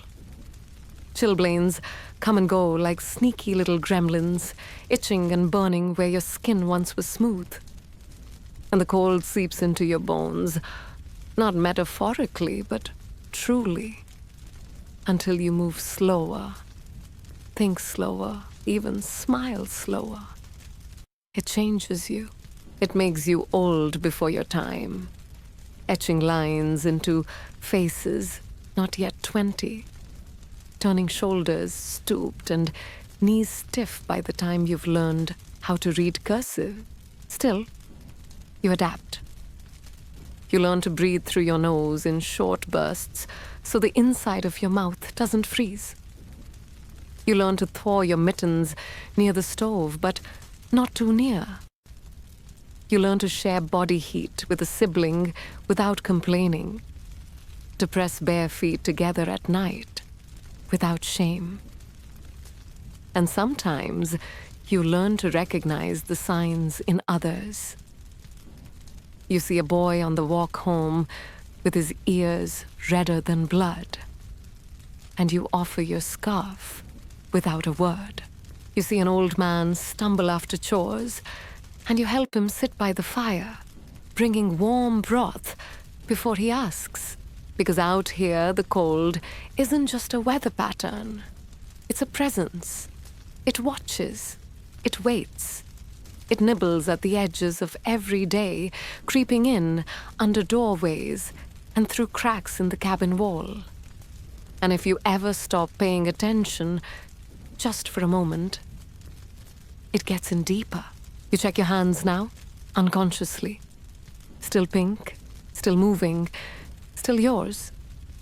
You breathe into your palms, tuck them beneath your arms, and walk a little faster. The snow crunching underfoot like brittle paper. Tomorrow, it might snow again. Tomorrow, the temperature might drop. But tonight, your fingers are whole. Your nose is red, but not black. Your boots are stiff, but not frozen through. And that out here in the Wild West counts as a victory. The blizzard doesn't announce itself like a storm back east, with distant thunder or sudden black skies. No, here on the wide, wind-scoured plains of the Wild West, it tiptoes in at first. A subtle shift in the light that makes snowflakes fall flatter. A hush in the air that makes the chickens uneasy. A cold that feels different from the usual chill. Not sharper, but thicker. Like it's wrapping itself around your ribs before you even get the chance to wrap yourself in another scarf. And that's when you know you'd better move fast. Because when a true western blizzard sets in, it doesn't come to play. it comes to bury. You've seen it before, of course. The sky turns white, not gray, not blue, not stormy, but white. Blinding, seamless, horizonless white. A kind of brightness that paradoxically feels heavy, like you're standing inside a wool sack soaked in milk. That's the warning. The wind follows next, whistling first, then howling, then roaring like a train made of knives. And soon, snow is flying sideways, cutting into your cheeks and eyes until you're not sure which direction you're facing anymore. Roads vanish, trees vanish. The barn, just 20 paces from the house, becomes a shadow that might as well be in another country. When the blizzard truly takes hold, your world shrinks to the size of the cellar door. And it's there, underground, in that damp-smelling little space carved into the earth behind the house, that you gather with whatever you can grab in time. Candles, jerky, one good blanket, a crock of water, the family Bible, and sometimes, if it's really bad, even the family cow, because a warm animal might be the difference between frostbite and survival. You sit shoulder to shoulder in the root cellar, pressed between sacks of dried beans and crates of shriveled apples, and you listen. You listen to the wind scream above like it's trying to dig you out with its fingernails. Some people stay above, keeping to the cabin, feeding the fire, and hoping the roof holds. But in your case, your family always believed in the cellar. Not because it was comfortable, but because it was sure. It had thick dirt walls and a wooden door you could latch against the wind. And most importantly, it had no windows to shatter, no chimney to clog, no danger of freezing in your sleep from a gust that slipped through a cracked window pane. So you huddle there, wrapped in wool and fear and the stale breath of your siblings, each hour stretching like a taut rope that might snap. The storm goes on longer than it should. At first, you tell yourself it'll pass by morning. Then you tell yourself it'll pass by nightfall.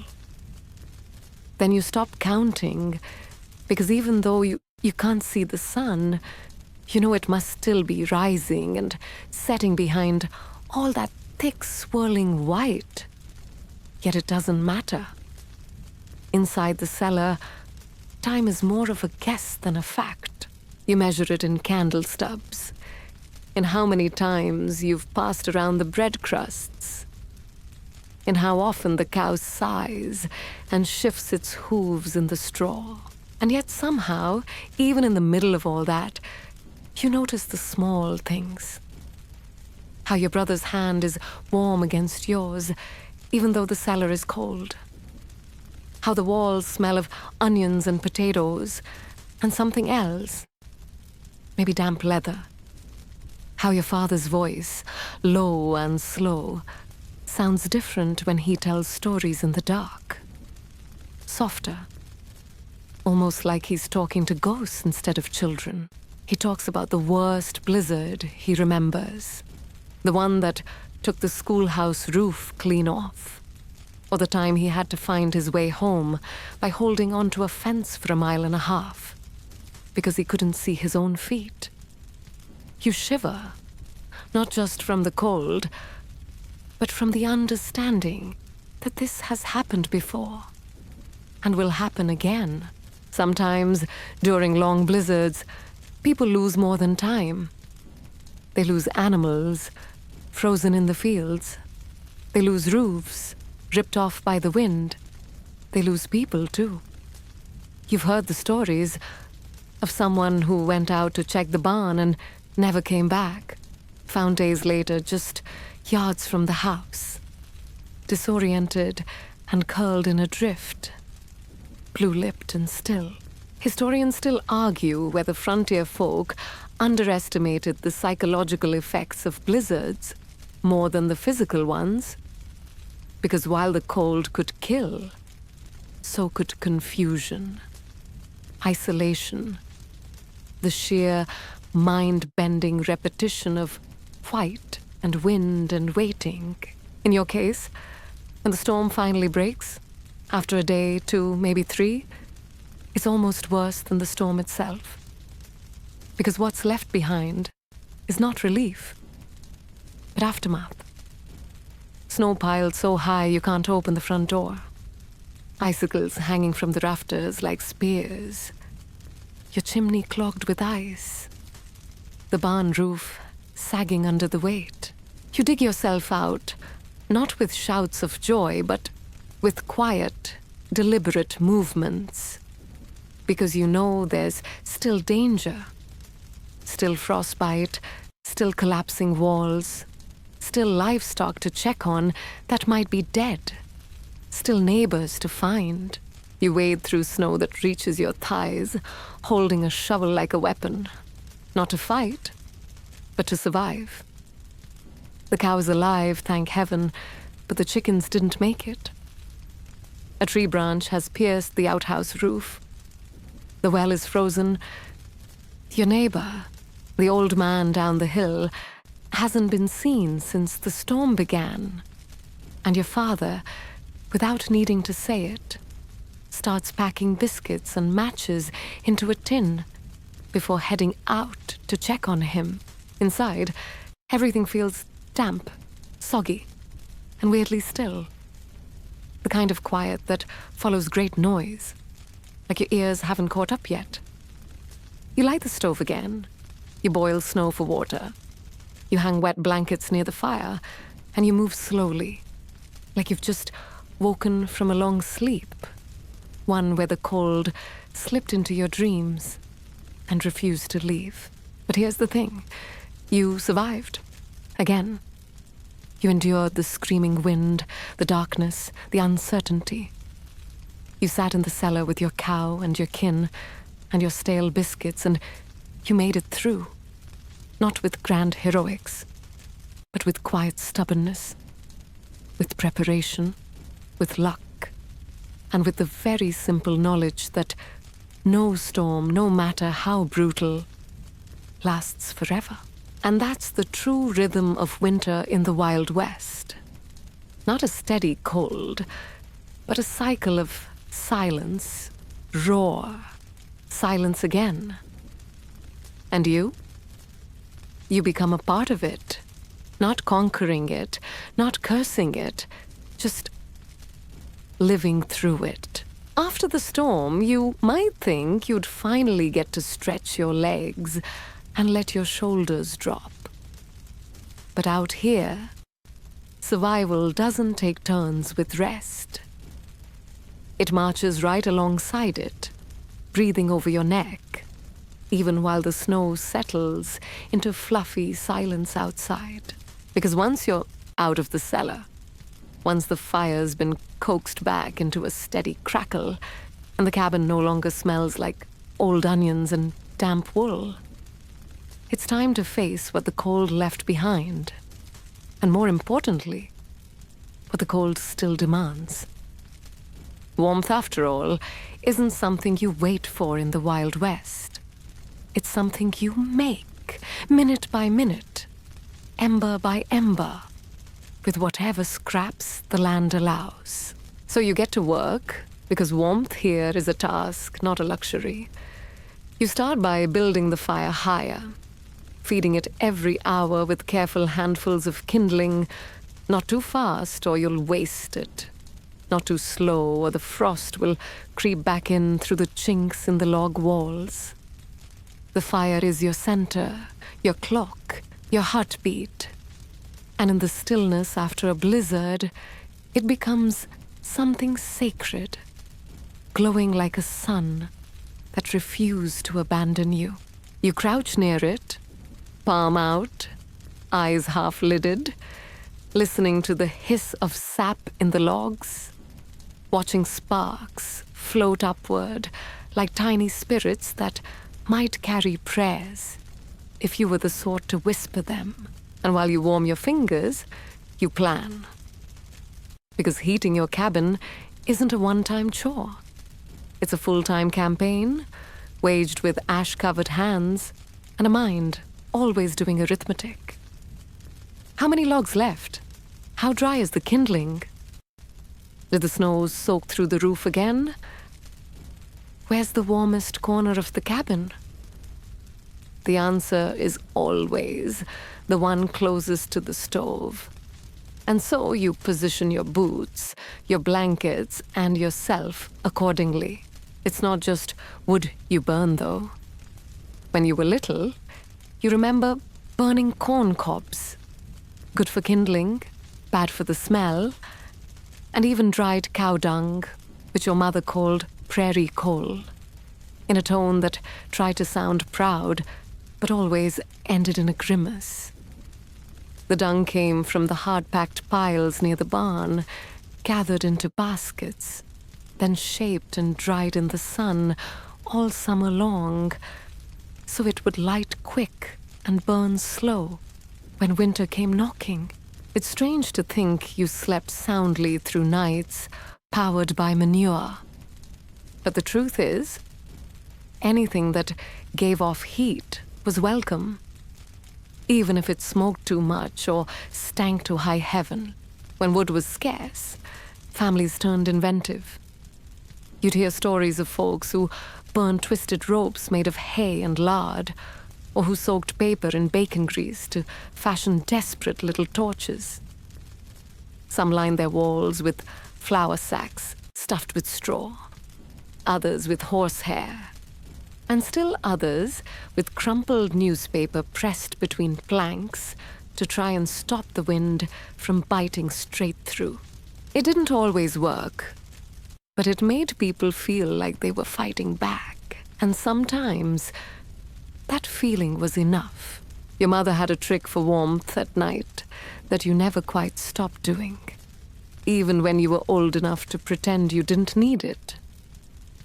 She'd heat a brick on the stove, just a plain red brick from the chimney pile, and wrap it in rags before slipping it beneath the blankets at your feet. It didn't stay warm for long, but for those first few minutes, it was heaven. And even as it cooled, the memory of heat was enough to lull you towards sleep. Some nights you'd heat too if the wind was howling too fierce. Others you'd go without entirely and just huddle deeper beneath the patchwork quilts passed down from some aunt or grandmother long gone, their seams holding more stories than stitches. Then there were the stones, flat river-worn things that held heat better than wood, better than bricks even. If you were lucky enough to live near a stream and smart enough to have hauled a few home before the freeze, you could line them along the hearth during the day, then wrap them up and tuck them into your bedding at night. They'd crackle a little as the heat drove out the damp, and once in a while, they'd split in two with a pop like a pistol shot, which always startled you, even though you knew to expect it. Historians still argue whether the heat tricks of frontier families came more from native traditions or European ones, since methods varied wildly across settlements and generations. What's clear, though, is that people got creative. Not because they wanted to, but because the cold never gave them a choice. You also learn, over time, that heat is not just about what you burn, but what you wear and how you move. Layering wasn't a fashion statement, it was a survival technique. Your underclothes were flannel, your overshirts thick wool, and your outer layers oilcloth or deer hide, if you were lucky. You didn't just dress in the morning, you suited up like a soldier entering battle. And once you were dressed, you didn't dawdle. You kept moving, because motion was warmth, and sitting still too long meant the cold would start to gnaw at your toes first, then your fingers, then your bones. Inside the house, everyone played their part. Children carried logs, stacked kindling, stirred ashes, kept the kettle boiling, not just for tea, but to humidify the air. Your father, always methodical, would check every chink in the logs, every drafty window corner, plugging them with wool scraps, dried mud. Or if things were really bad, his own socks. Your mother, who seemed to feel cold less than anyone, would sweep snow out of the entryway like it was dust and lay rugs beneath the doors, not for decoration, but to keep your breath from fogging in your sleep. Sometimes, despite everything, the cold won.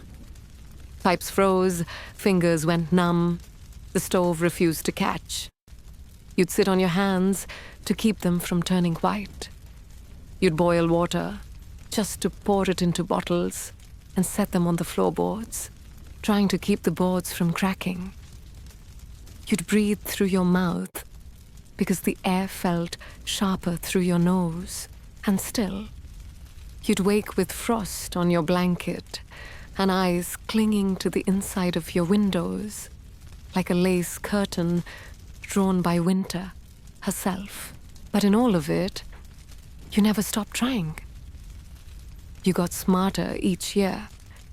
You learned the good firewood from the bad, the best ways to bang the coals so they lasted till morning, the right time to open the stove's mouth and let the room breathe heat again.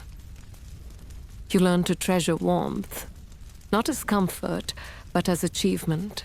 And when night fell, and the wind sighed instead of howled, and the firelight flickered on the cabin walls in slow, steady waves, you'd curl beneath your quilts with the warmth you'd earned, brick, stone, dung, or flame, and know in your bones that you were still alive in a place that didn't care whether you were or not.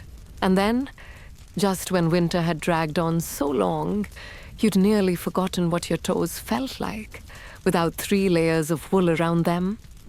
There came a day, a clear and still day, when the wind paused just enough and the sun managed to land on the frozen snow with a gentleness that suggested it hadn't forgotten how to be warm entirely.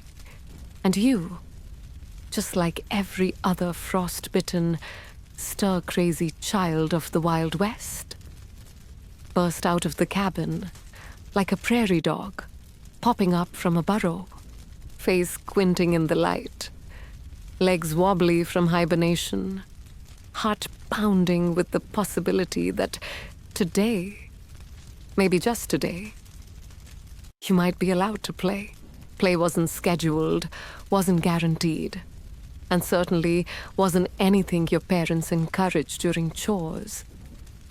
But when the storm clouds thinned and the world stopped creaking under the weight of wind, something in even the most tight-lipped settler adults seemed to soften.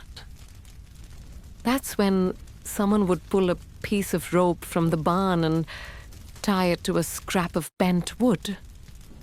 Maybe sanded smooth, maybe not. And suddenly, you had a sled.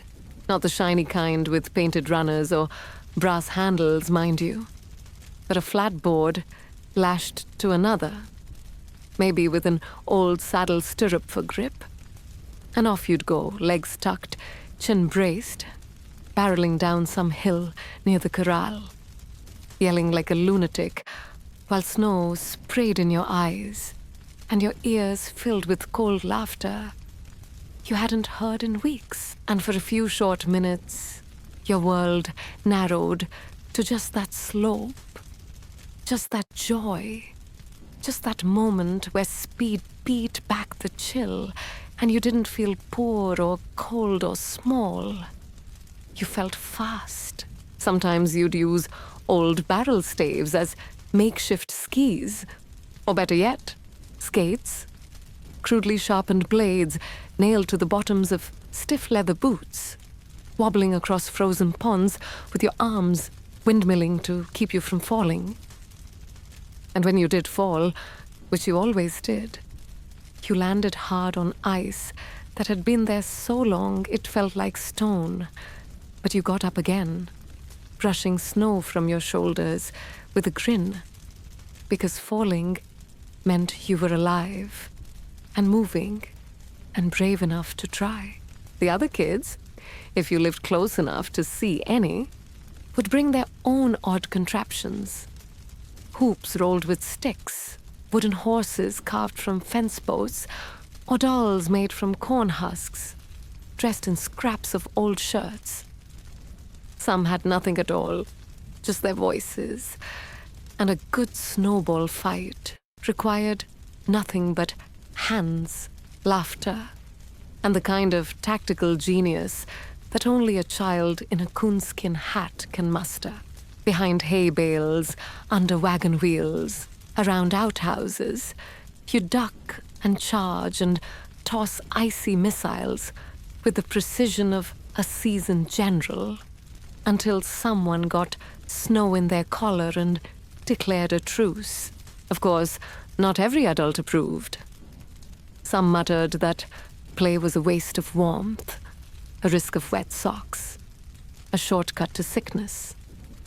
But others, like your neighbor, Mr. Tully, whose idea of discipline was lighting his pipe with a grin, might appear at the edge of the yard with a plank and hammer, offering to help you build a better sled, just as long as you promised not to fly it straight into a fence post like last time.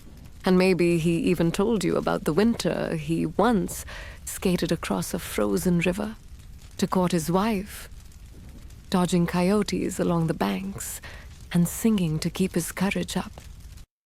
You never knew if it was true, but the story warmed you anyway. Even inside, you found ways to let play creep in. You carved notches into sticks and pretended they were guns, or maybe fiddle bows, or fishing rods for ice that would never melt. You took the curled paper from the window panes and folded it into birds or boats or hats. Your sister made snow cookies from flour and melted snow and let you eat them until you realized she'd tricked you again.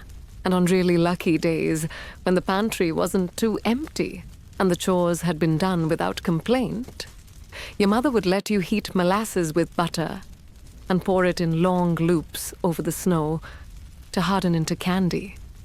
Sticky, cold, delicious, melting on your tongue like sunshine felt on your face. Quirky traditions popped up, things frontier families made their own. There was a belief in some towns that jumping 3 times over a snow shovel on the first thaw would bring an early spring, or that hanging icicles by the hearth would charm the frost and make your boots last longer. Superstitions? Certainly. But in a world where the weather held all the power, even a silly dance or charm made you feel like you had a sliver of say in your fate. Historians still debate whether such winter games were truly common or simply romanticized in later frontier memoirs, since diaries from the time often focused more on chores and sickness than snowball tournaments. But when those rare notes of laughter do appear, scratched in faded ink beside lists of deaths and harvest yields, they shimmer like sunlight on ice. Tiny flashes of life that remind you that even back then, even surrounded by cold and danger and endless labor, people made room for fun. One winter, you remember, your cousin brought a fiddle into the house. It was chipped and barely tuned, but the music that came from it that evening, awkward, twangy, toe-tapping, was enough to make your parents dance. actual dancing. Your father, stiff with years of shoveling, did a clumsy jig by the stove, while your mother twirled once, almost laughing. You'd never seen her laugh like that. She clapped on the beat, and when the wind howled at the windows, it felt less like a threat and more like applause. You were allowed to stay up that night, past dark, huddled in a pile of blankets, watching their feet move in rhythm, understanding for the first time that survival wasn't just a duty. It was something to celebrate. And when the fire dimmed and the fiddle strings quieted and you curled back up in bed, your face still warm from movement and your socks still wet from snow, you dreamed of ice castles and snow horses and great battles fought with laughter. The kind of dreams only children can carry through the freeze, because even in the hardest winters, even in a place where frost claimed more stories than it spared, there was always a moment, small, fleeting, but real, where you were allowed to play. It's not long after your first snowball fight that you meet winter's darker twin, illness, the kind that slips in quietly one night, when your nose is already red from the cold, and your breath comes out in little puffs, dancing in the lantern light, and the warmth you'd stored from running through the snow or nibbling molasses candy melts away into something more sluggish, something heavier. It begins with a scratch in your throat, maybe, or a feeling that the blanket isn't quite enough, even though it's the thick one sewn from two others and smells faintly of smoke and old sheep. Your mother notices before you do. She presses the back of her rough hand to your forehead, squints at your flushed cheeks, and exchanges one of those silent glances with your father that says everything without a word. And just like that, you're no longer just cold. You're winter sick. There were no hospitals near your cabin. No white-tiled rooms with warm IVs and cheerful nurses to whisper you back to health. What you had was your mother's tin box of home remedies, part folklore, part desperation, and a rotating supply of rags damp with vinegar, mustard poultices, and if the root cellar hadn't been raided by rats or frost, a precious slice of onion to place on your chest, raw and pungent. Onion syrup was a favorite, a concoction boiled on the stovetop and spooned into your mouth, whether you liked it or not, so thick and strange it made your eyes water. Your mother swore it chased away lung chill.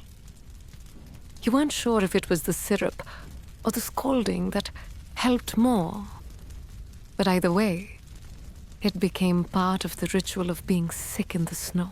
You'd lie there, curled in bed, with your siblings shifted out to the floor for the night, tucked into so many layers that moving became optional, listening to the sounds of wood splitting in the stove, of your father shuffling his boots at the door, of wind scratching the walls like claws. Sometimes it was diphtheria, other times scarlet fever, or plain old pneumonia that settled into lungs already weary from breathing so much frozen air. No matter what name it took, it came with the same rituals: sweating, shivering, waiting, praying, and silence. It's funny, in a grim sort of way, how much silence becomes part of your memory when you think back on those days. When you were well, the cold came with laughter, stomping boots, huffing breath, a chorus of clanks and chatter. But when you were sick, it was the hush that grew the loudest. Your mother's whispering, the distant call of coyotes muffled by snow, the dripping of melted frost from the roof above the stove. Historians still argue whether winter illnesses were more deadly because of the cold itself or because of the remedies used to treat them. There are recorded cases of families wrapping feverish children in wet sheets to draw out the heat, which sometimes worked and sometimes, well, didn't. Others burned herbs like sage or pine to purify the air, stuffing cracks in the walls with newspaper to keep the sickness from escaping and spreading to neighbors. You didn't know any of that, of course. All you knew was the itchy blanket and the tea that tasted like dirt and the way your mother's eyes refused to meet yours when she was truly worried. Some winters you got better. Other years it wasn't you who was sick, but your brother or your cousin from the next farm over, or the school teacher who missed 2 weeks and came back looking pale as frost. There were no big announcements, no long obituaries. Sometimes the name was just not mentioned for a while, and you were old enough to fill in the rest. But even in that haze of sickness and struggle, there were moments that stuck. Like the time your father came back from town with real oranges. 3 of them, wrapped in brown paper and smelling like something from another world. You'd never tasted anything so bright. You peeled one in slow curls, the scent chasing away even the onion syrup for a few minutes. Or the day your neighbor brought over cough taffy, which turned out to be little more than boiled sugar with horehound root. But you chewed it like it was gold, nodding along as she told you stories about how she once wrestled a raccoon to save her chickens. And then there was the story your grandfather told during one of your worst fevers, when he came to visit and sat by your bed with his boots still crusted in snow. He didn't speak loudly. His voice was more like the creaking of an old door, warm and scratchy. But he said that when he was a boy, long before you were born, there was a winter so cold that they had to sleep with their bread dough just to keep it from freezing, and the chickens grew frost on their feathers. And one man was found standing upright in a snowdrift, perfectly preserved, eyes open and still holding the reins to his frozen mule. You couldn't tell if he was joking, and neither could your mother, who gave him the look, but you smiled anyway. Because sometimes when you're sick, the best medicine is someone else's absurd story. The days stretched long when you were winter sick. You marked time by the firewood pile shrinking, or by how often your siblings were sent outside so you could rest in peace. You watched the condensation freeze on the inside of the window and guessed what shape it might melt into later.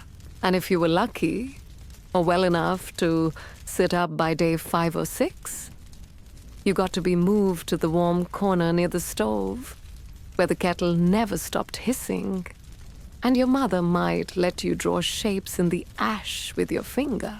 Not everyone stayed in bed. Some parents believed in sweating it out, so you'd be wrapped in wool and sent to walk laps around the cabin, coughing into your mittens. Others swore by ice baths or by placing cold pans on your back to shock the sickness. There were so many ways to try and coax the body back to life, most of them strange, some of them successful. A few still debated today in hushed tones by medical historians, with eyebrows forever arched. And when you finally felt better, when your limbs lost their heaviness and your appetite returned with the sudden ferocity of a bear coming out of hibernation, it felt like flying. The world was still white and quiet outside, but you were moving again, talking again, hungrier than ever and somehow stronger. You'd walk outside and breathe in the air that had once choked you, now sharp and bracing and clear. And it was as if the whole cabin noticed your return, with your father ruffling your hair, your mother baking extra cornbread, your sister begrudgingly sharing her favorite spot by the stove, and at night, tucked back into the same bed that had once been a prison of sweat and chills. You lay awake a little longer than usual, heart still echoing with the odd rhythm of sickness and recovery, of cold and warmth, of stillness and laughter. And you were grateful, because to get sick in winter on the frontier was almost a rite of passage. And to survive it meant you were one of the strong ones, one of the lucky ones, one of the stories worth telling. When the next snowstorm rolled in, you don't remember exactly how the warning first came.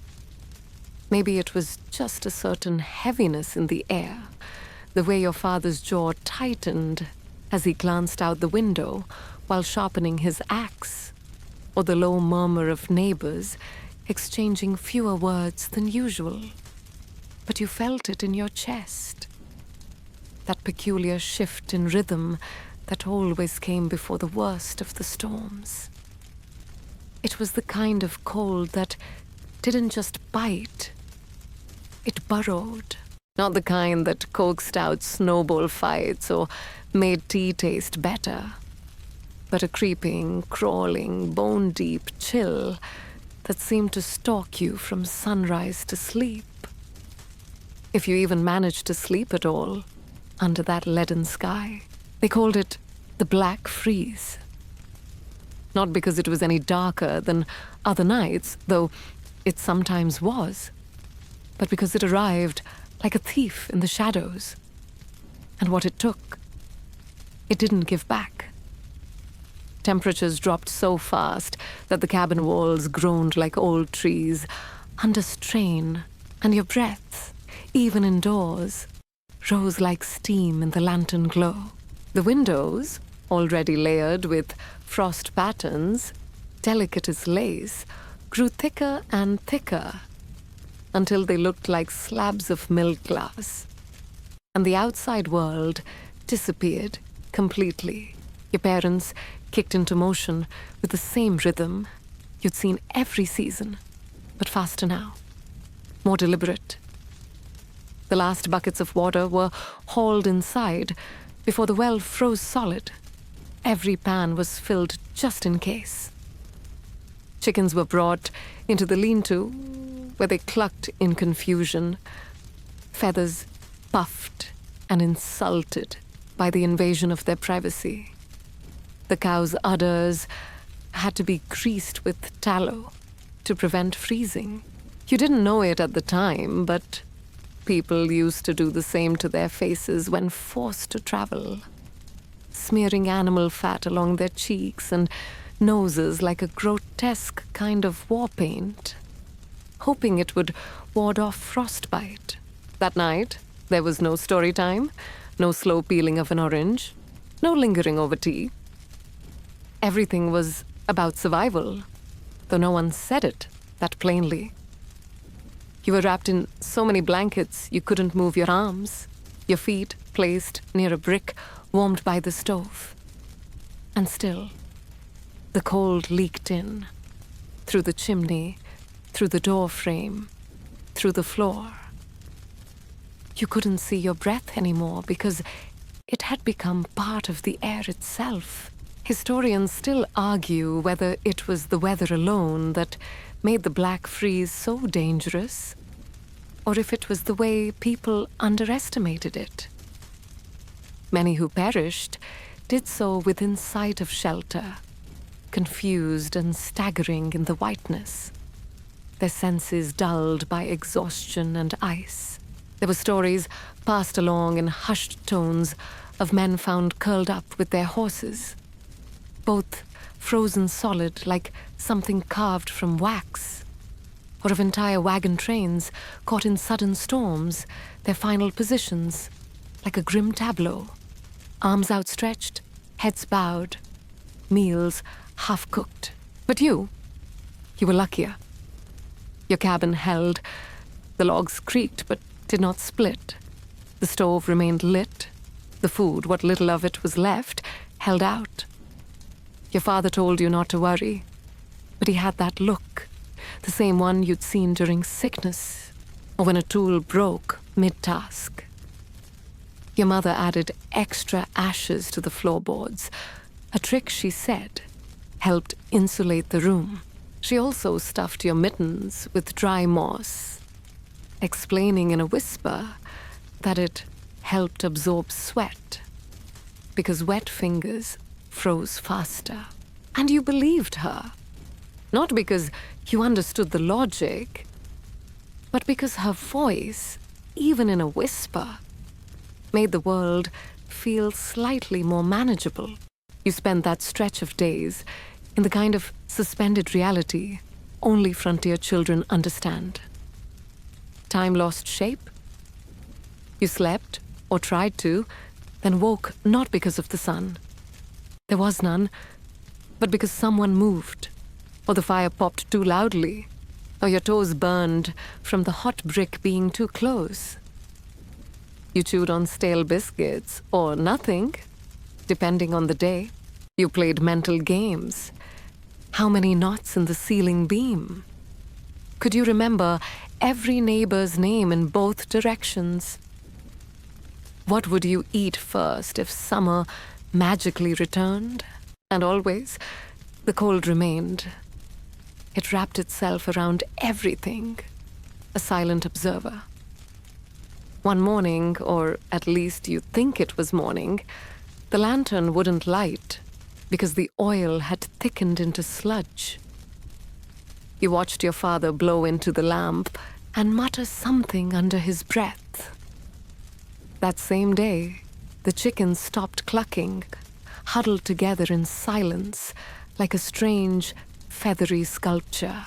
And even the family dog, normally a restless ball of sniffing and stretching, lay perfectly still. His eyes half closed, tail unmoving. Then there was the sound. It didn't come often, but when it did, it made your skin jump. An enormous distant cracking, like a tree being split from root to sky, but slower, deeper. It was the sound of frozen earth shifting or ice splitting along the creek bed. You imagined it as some kind of sleeping monster beneath your feet, turning in its sleep, letting out a groan. And every time it happened, you held your breath and waited to see if the cabin would answer back, perhaps with its own moan or worse. A silence that meant something had snapped. One night, when the cold was at its peak, your father did something strange. He took down the mirror from the wall, the one with the chipped frame and silver backing faded at the corners, and turned it to face inward. He said nothing, just did it. Your mother didn't stop him. You'd heard of people doing that before in superstitious whispers. The idea that mirrors could trap warmth, or reflect danger, or attract spirits during storms. You didn't ask. You just watched the back of the mirror for the next 2 days, like it might change color. But then, like always, the storm began to shift. You didn't notice it at first, not really. Maybe it was the drip of water from the roof, a sign that the frost was losing its grip, or the way the windows started to clear slightly around the edges. Your father dared to crack the door one morning and wasn't blown backward. That afternoon, a bird landed briefly on the porch rail, just a shadow of movement, but it sent your little sister into a frenzy of excitement, declaring that spring was coming. And though she was wrong, spring was weeks or months away. It did mark the moment when you all exhaled for the first time in days. The air was still frigid, but it didn't threaten. The dog stretched, the chicken squawked. Your mother lit the lantern without a fight, and your father even chuckled when he found the cows hadn't frozen solid after all, but were simply refusing to moo out of protest. You'd survived the black freeze. Or maybe it had simply gotten bored and wandered elsewhere. Either way, you were there to tell the tale, to pull your limbs free from the blanket cocoon, to peel the moss from your mittens and toss it aside, to step outside into a world still blanketed in snow, but now touched by sunlight, pale and watery and far too weak to melt anything, but present nonetheless. And you, now older by what felt like years, though only days had passed, looked around and saw the world with new eyes. Quieter, wiser, slightly frostbitten perhaps, but still standing. You hadn't left the cabin, but in a strange way. You traveled far. You waked the next day to an unfamiliar brightness. Not quite warm, but different from the heavy, endless gray that had blanketed the sky for weeks.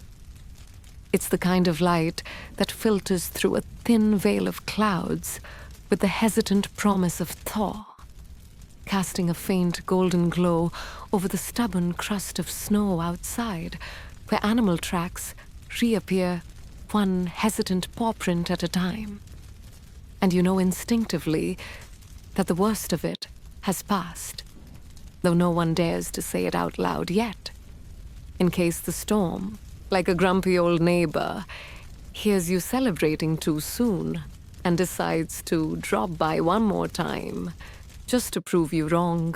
Your father's already outside when you shuffle to the window, bundled in 3 layers, squinting at the unfamiliar shape of his back as he chips ice from the water trough with rhythmic precision, sending up frozen shards like little glass feathers that catch the light in a way that makes them look almost magical, until he slips and curses, and the spell is broken.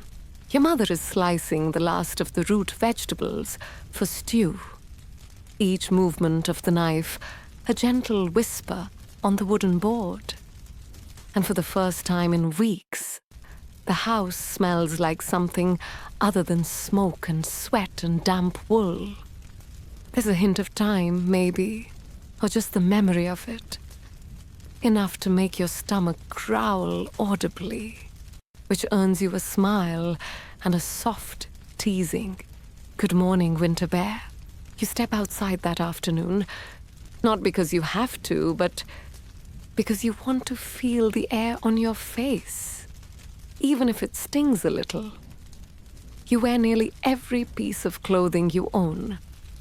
2 pairs of socks, one knitted by your grandmother and worn so thin they resemble gauze more than wool. Pants tucked into boots stuffed with dry hay. 3 shirts layered under a coat so heavy it feels like armor, and a scarf wrapped so tightly you can only breathe in slow, shallow puffs. But still, you go. The snow is harder now, not powdery, but crusted, making that strange squeaking sound under your boots as you walk past the cabin, past the shed, past the crooked fence that leans a little farther each season. You find the chicken tracks first, little chicken footprints meandering in a confused circle, and then the clearer path made by the dog, his paws stamping little heart-shaped impressions into the snow as he darted back and forth.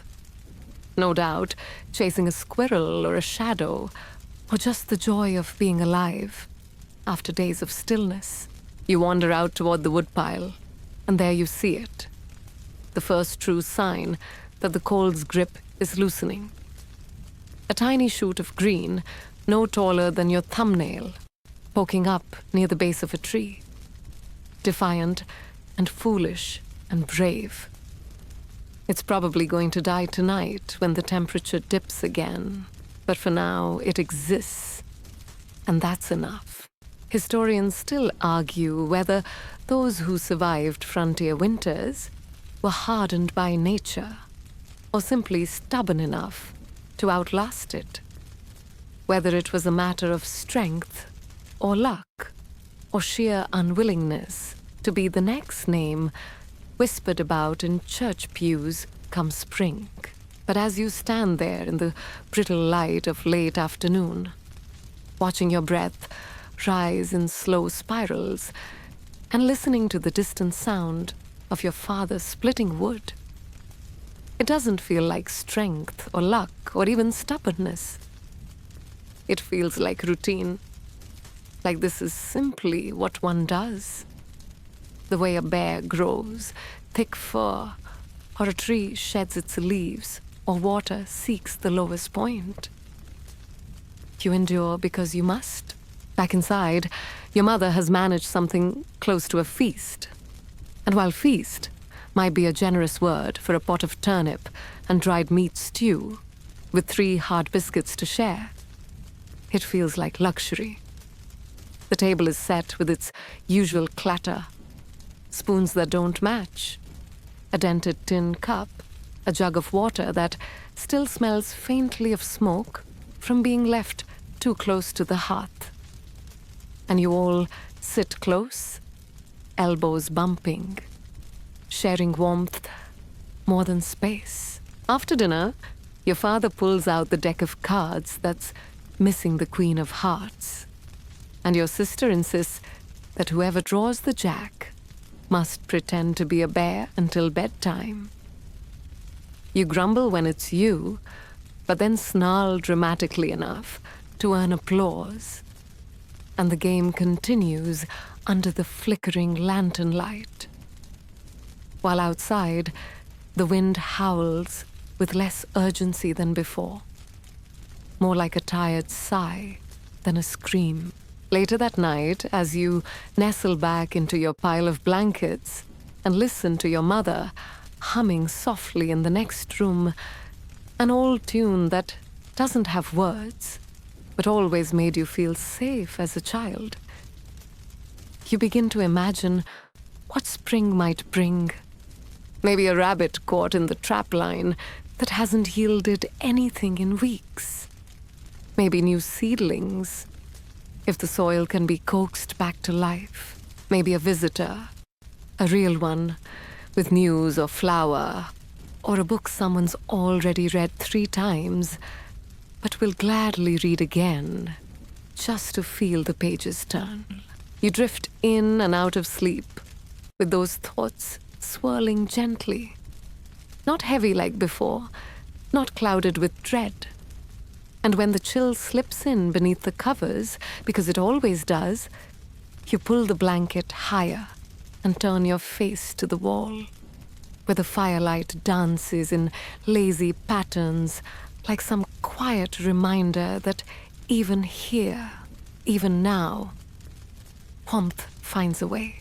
And in that soft space between waking and dreaming, you remember the strangest thing of all, that people once used to insulate their walls with newspapers, not just to block drafts, but to have something to read in the quiet nights.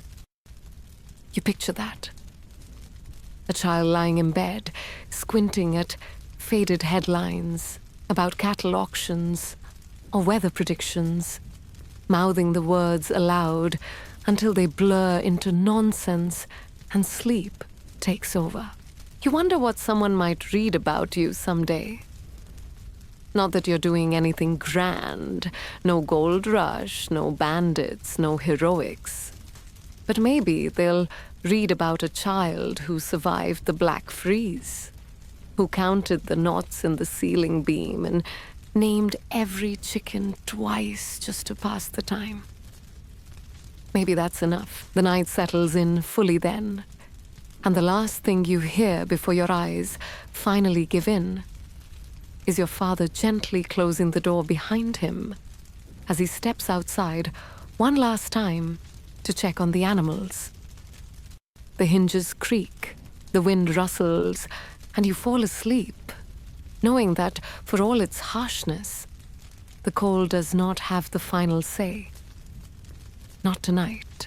Morning comes slow, not with a burst of brightness or some grand orchestration of birdsong and sunlight, but with the faint crackling of the fire being coaxed back to life, the dull thunk of boots hitting the floor, and the soft, scratchy sound of your mother humming a tune that seems to have existed long before you were born and will likely continue long after you're gone.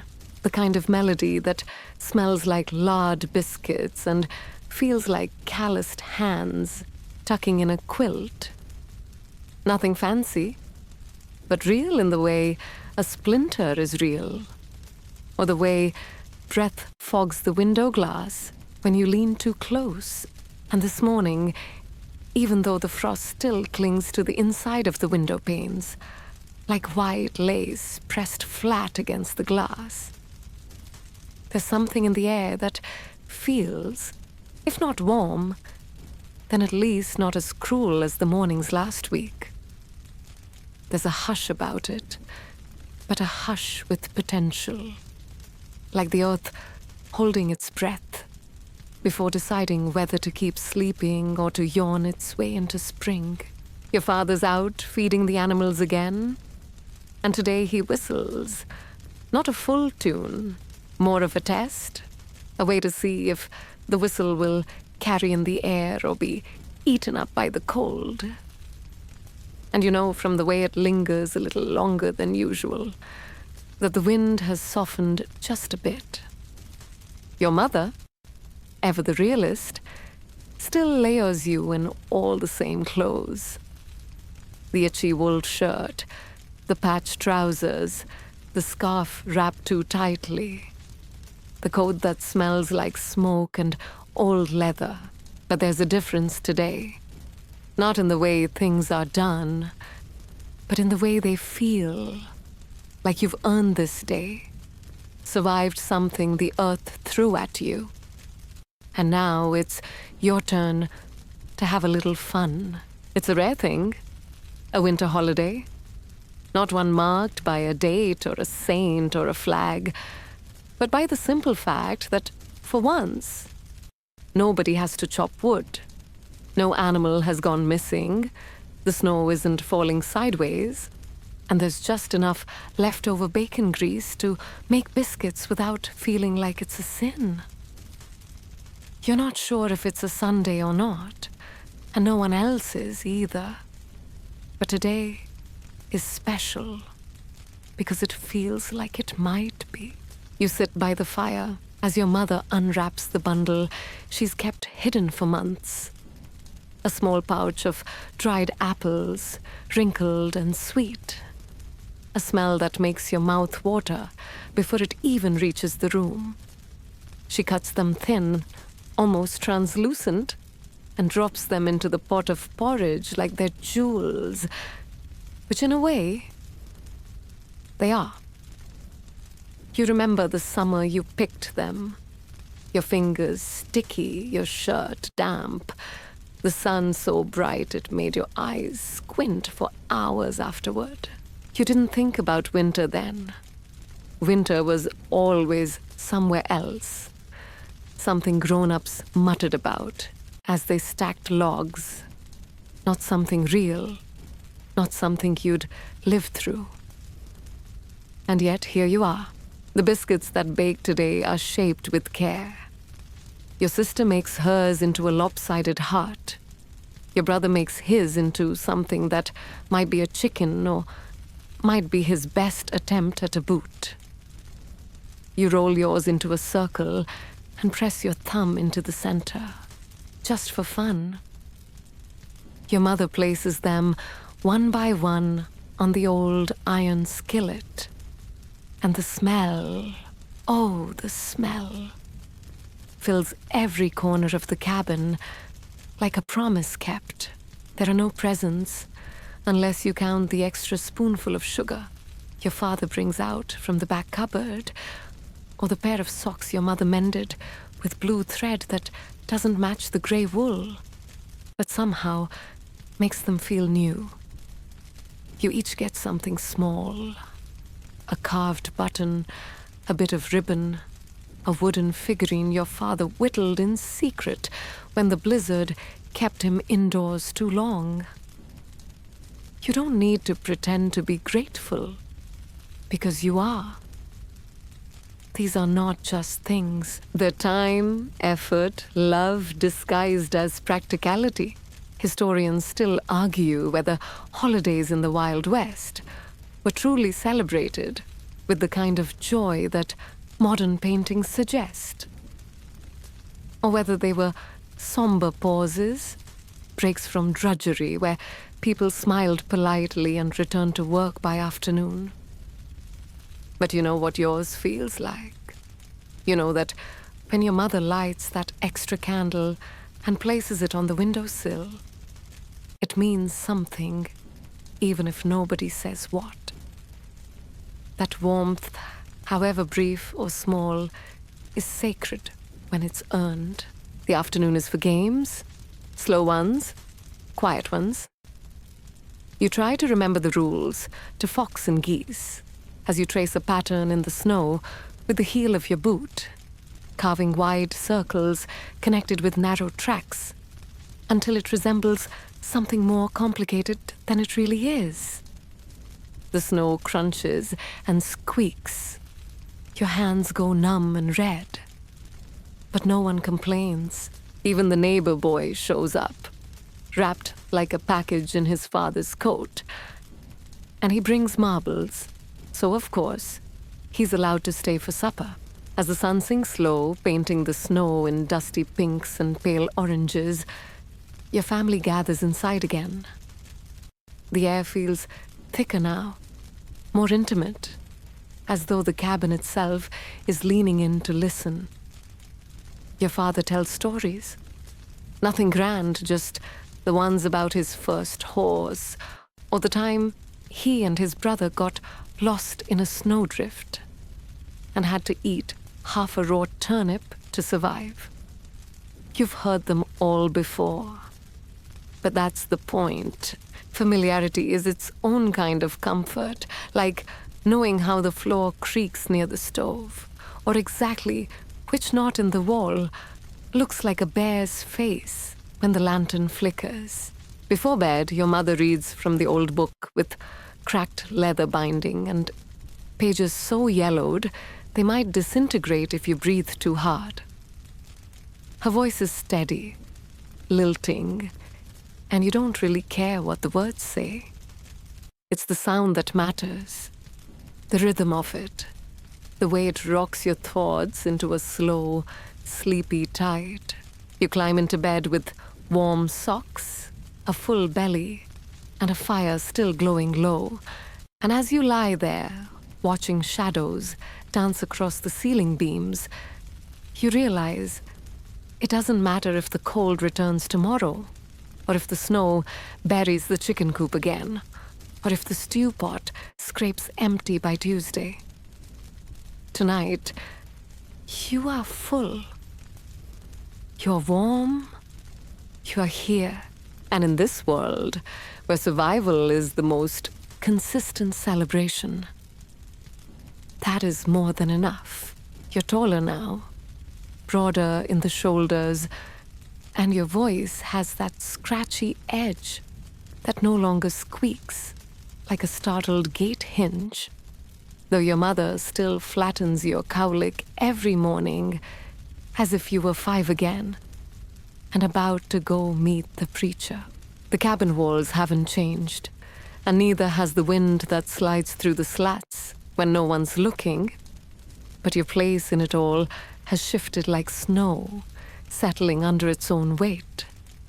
Gradually, silently, and somehow you didn't even notice until your boots no longer fit under the peg.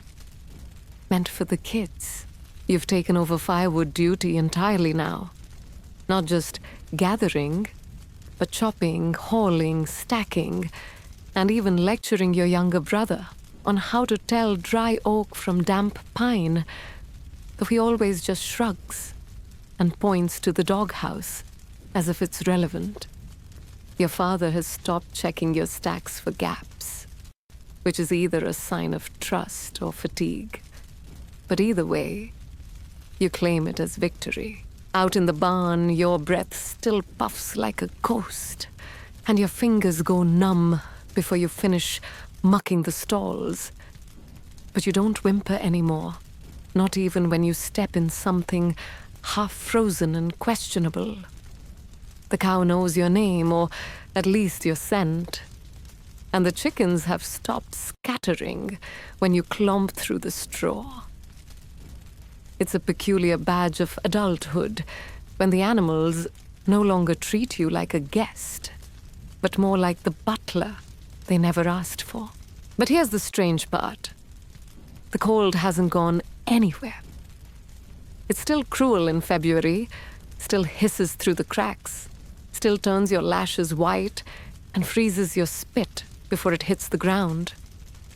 The difference is, now you fight back better. You've learned which socks hold heat and which ones betray you by mid-morning. You know the weight of a snow-covered roof and when to knock it loose before it caves. You can fix the stovepipe without burning your hand, and you can mend mittens without asking your mother where the needle is hidden. You've even learned the secret of the tin can heater, a ridiculous contraption involving a coffee can, some holes punched in it, a bit of charcoal, and more hope than science. But when you tuck it under your blanket in the wagon, you don't feel your toes scream in agony, which makes it a miracle in your book. Winter still kills crops and livestock, and sometimes neighbors, though people don't talk about that, unless they've had a little too much of the homemade cider, kept strictly for medicinal purposes. You remember last year when Old Man Hadley wandered out looking for his dog and came back with frostbitten ears and a story about a glowing tree that definitely wasn't real, though it was retold 5 times with increasingly luminous detail. Historians still argue whether frontier communities truly functioned with mutual aid, or if they were just a cluster of grudging neighbors clinging to survival in shared silence. But you know this much. When your family's smoke stopped curling from the chimney, last January after a storm, 3 neighbors came by on skis made from barrel staves to check you hadn't frozen into decorative statues. One brought jerky, one brought dry kindling, and the third just stood there, shivering and complaining about his knees. But that counted as kindness too. You don't get many holidays anymore, not like the biscuit days of childhood. Winter as an adult means less sugar, more weight, and the creeping suspicion that someone needs to check on the roof or the stove or the goats every half hour, or else they might silently perish, while everyone's sipping lukewarm coffee and pretending not to worry. Evenings are quieter now. Your siblings have scattered. Some married off to equally frostbitten sweethearts. Some off to work in towns that claim to have coal furnaces and meat that isn't salted. You're still here, though, sleeping in your old cot, now slightly too short for your legs. Your parents have stopped asking if you'll leave, and you've stopped pretending you will. There's something about the wind here. It's honesty, maybe, that keeps you. Tonight, as another cold snap tightens its grip and the stars outside look like thumbtacks in frozen velvet. You sit by the fire and take out the boots you've been repairing. They're not yours. They belong to the neighbor boy, the same one who used to bring marbles and now brings his sick mother to your doorstep in a sled because her lungs rattle like loose buttons. You've packed her chest with hot stones and damp cloth, and you're not a doctor. But out here, you're what's available. That's enough. And the boots, well, they're cracked at the sole, laces frayed, but they'll hold together a little longer. Just like everything else, the dog curls beside you, twitching in his sleep, dreaming of the deer he'll never catch. You remember when he was a pup, soft and clumsy, and now he's old and cranky and snores like a harmonica left in a drawer.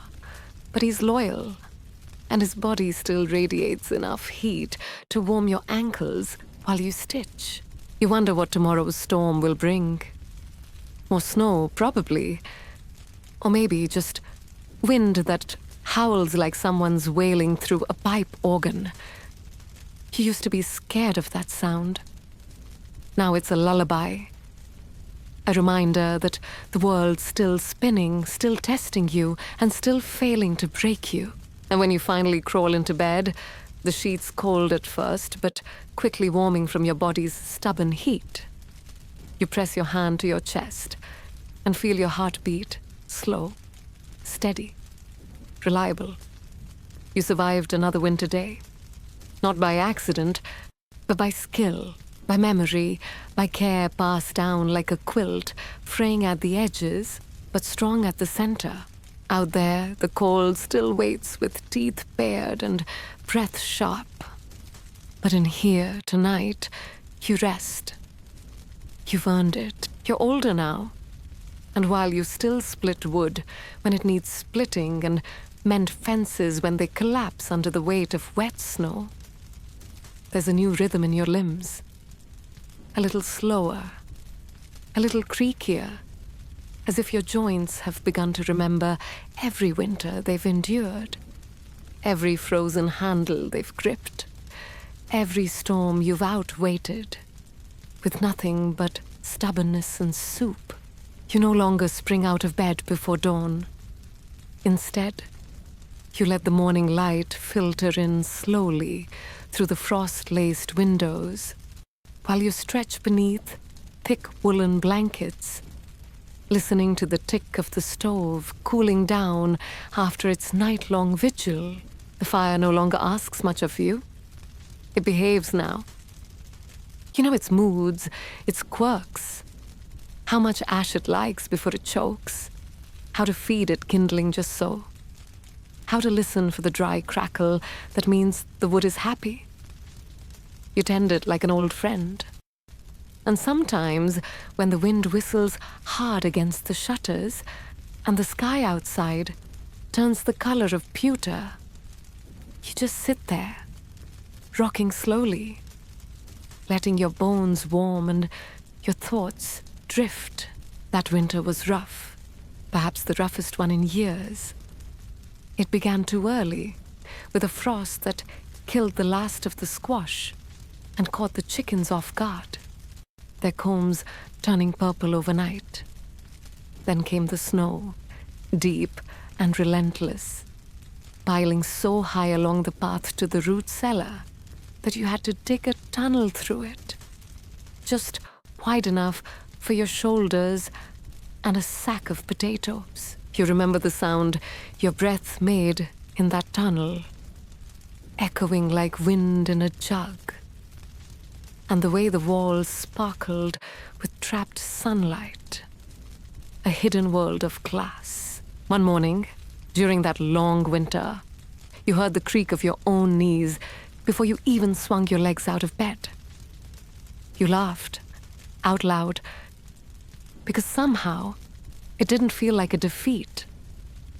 It felt like proof that you were still here, that your body still responded, that the cold hadn't won yet.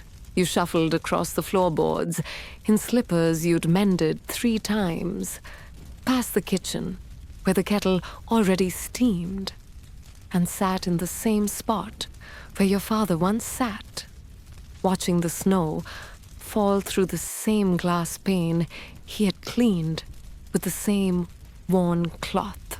Outside, the world looked almost peaceful. A fox had wandered through the yard, its tracks looping back on themselves as if it had forgotten why it came.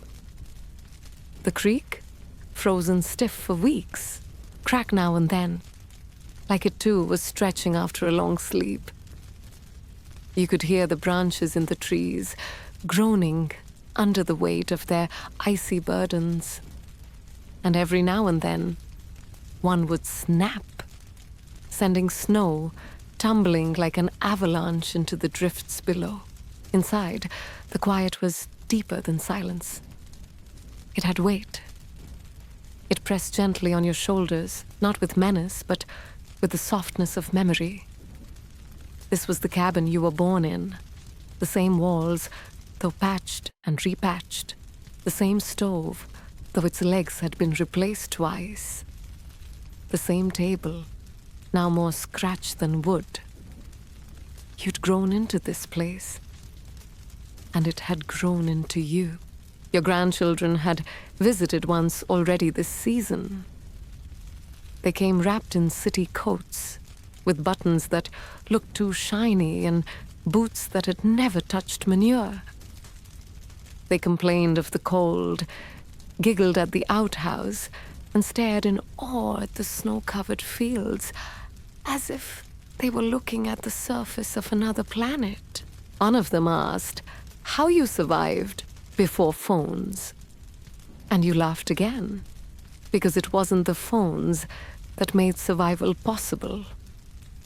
It was the onions strung from the ceiling, the jars of pickles in the pantry, the way your mother could read the sky like a newspaper and your father could light a fire with one match and a look. They listened as best they could. You showed them how to make snow candles in hollowed ice and let them warm their hands on bricks heated in the oven. You told them stories, not the dramatic kind, but the small, heavy ones, like how your sister once burned the biscuits during a storm and cried for hours, and how you all ate them anyway, dipped in molasses, pretending they weren't charred on the bottom. They didn't say much, but later, when they thought you were asleep, you heard them whispering about you, calling you a legend. You smiled into your pillow. You know now that the winters will never get easier, only quieter. The world outside keeps its cold teeth sharp, but your defenses are gentler. There are more woolen layers, more warm drinks, more naps taken in the rocking chair as the stove hums in its sleep. You no longer feel the need to fight the snow. You simply let it come, knowing it'll go in its own time. Still, your mind is sharp, or sharp enough. You remember the winter when the river froze so hard you could walk to town on it, when your uncle carved a checkerboard into the ice and lost his best hat in a gust that carried it halfway to Kansas. You remember the winter the barn door broke and had to be lashed shut with leather straps, and how you used your belt to hold it closed, because it was either that or lose the calf to the wind. And you remember, most of all, the warmth that always waited at the end of each day. A pot of beans, a shared blanket, the creak of the rocking chair, and the murmur of voices rising and falling like wind through dry grass. And now, as you sit watching another twilight settle gently over your patch of earth, you feel a peace that doesn't need explaining. The snow falls softer now. Or maybe Your eyes just see it that way. The cabin is still drafty in places, but the stove glows gold, and your hands, though worn, still hold the mug steady. You sip. You listen. You let the cold stay outside, where it belongs. You are old, but not fragile. Winter may come and come again, but so will morning, so will the fire, so will the stories. And you, well, you will greet them all. And finally, the season you knew was always waiting, patient and unmoving as a shadow behind the door, arrives one morning as simply as sunrise. There is no grand ceremony, no sudden gust of wind to announce it, no aching gasp or dramatic flicker of light.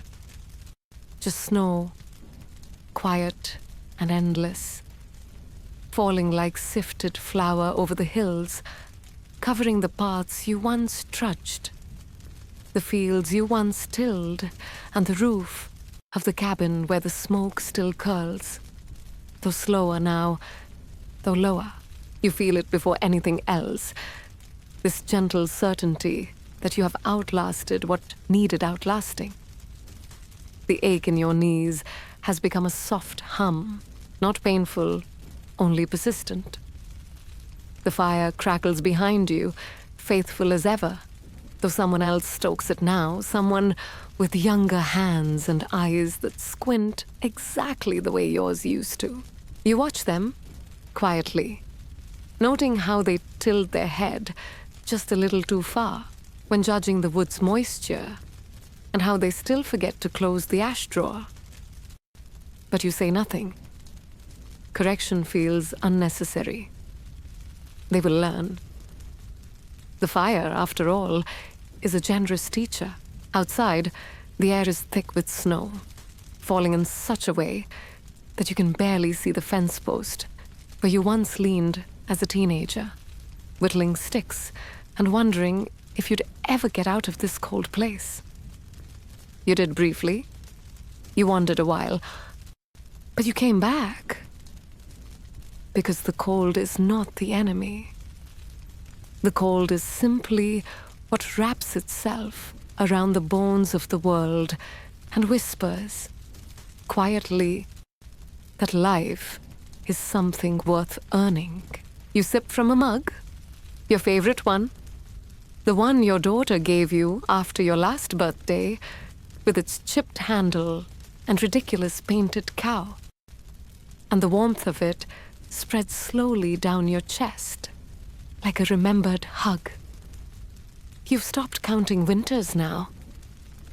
They've all begun to blur together, a long thread of firewood and soup and the crunch of fresh snow beneath boots too big or too tight. Somewhere in that tangle of seasons are every person you've ever loved, every stew you've ever stirred, every blanket you've ever tucked under someone's chin. The cabin is quieter now. Fewer voices echo off its log walls. The floorboards still creak, but not as often, and the old chair by the fire rocks more from the wind than from use. Sometimes the door doesn't get latched properly and groans open in the night, letting in a breath of sharp air. But even that feels familiar, like an old friend slipping in to check on you. You no longer get up to close it. Someone else does. You hear the steps in the hallway, the whisper of wool slippers on wood, and the gentle thud as the latch clicks. And then it's quiet again, except for the snow. You remember when the cold used to scare you. When you were a child, bundled so tight in pelts and patched quilts that you couldn't move your arms, lying awake and wide-eyed as the wind howled against the roof, convinced it would lift you up and carry you off into the dark. But it never did. Instead, you grew up learning how to live inside it, how to respect it. You learned that snow isn't cruel. It just doesn't care. And once you accept that, you find something oddly comforting in its silence. The last winter you truly remember, that is, the one before this one, when the strength in your hands began to wane and the steps to the well began to feel steeper, was filled with small mercies. The root cellar stayed dry, the stove didn't need replacing, the hens laid more than usual. You received a letter from someone you hadn't heard from in decades, and for once, the winter passed without losing a single neighbor to the ice. That was a good season. You carried it like a warm coal in your chest, all through the snow melt and into the spring. But now the days stretch longer than they should. You find yourself watching the light more than you used to, studying how it lands on the windowsill, how it filters through frost patterns that look like pressed ferns. Meals are smaller, steps are slower. Dreams come more often and stay longer, blurring the lines between what was and what might still be. You remember things you'd forgotten. How the dog barked when it smelled coyotes. How your brother whistled off-key when splitting kindling. How the snow once sparkled blue at twilight, like a frozen ocean you could almost sink into.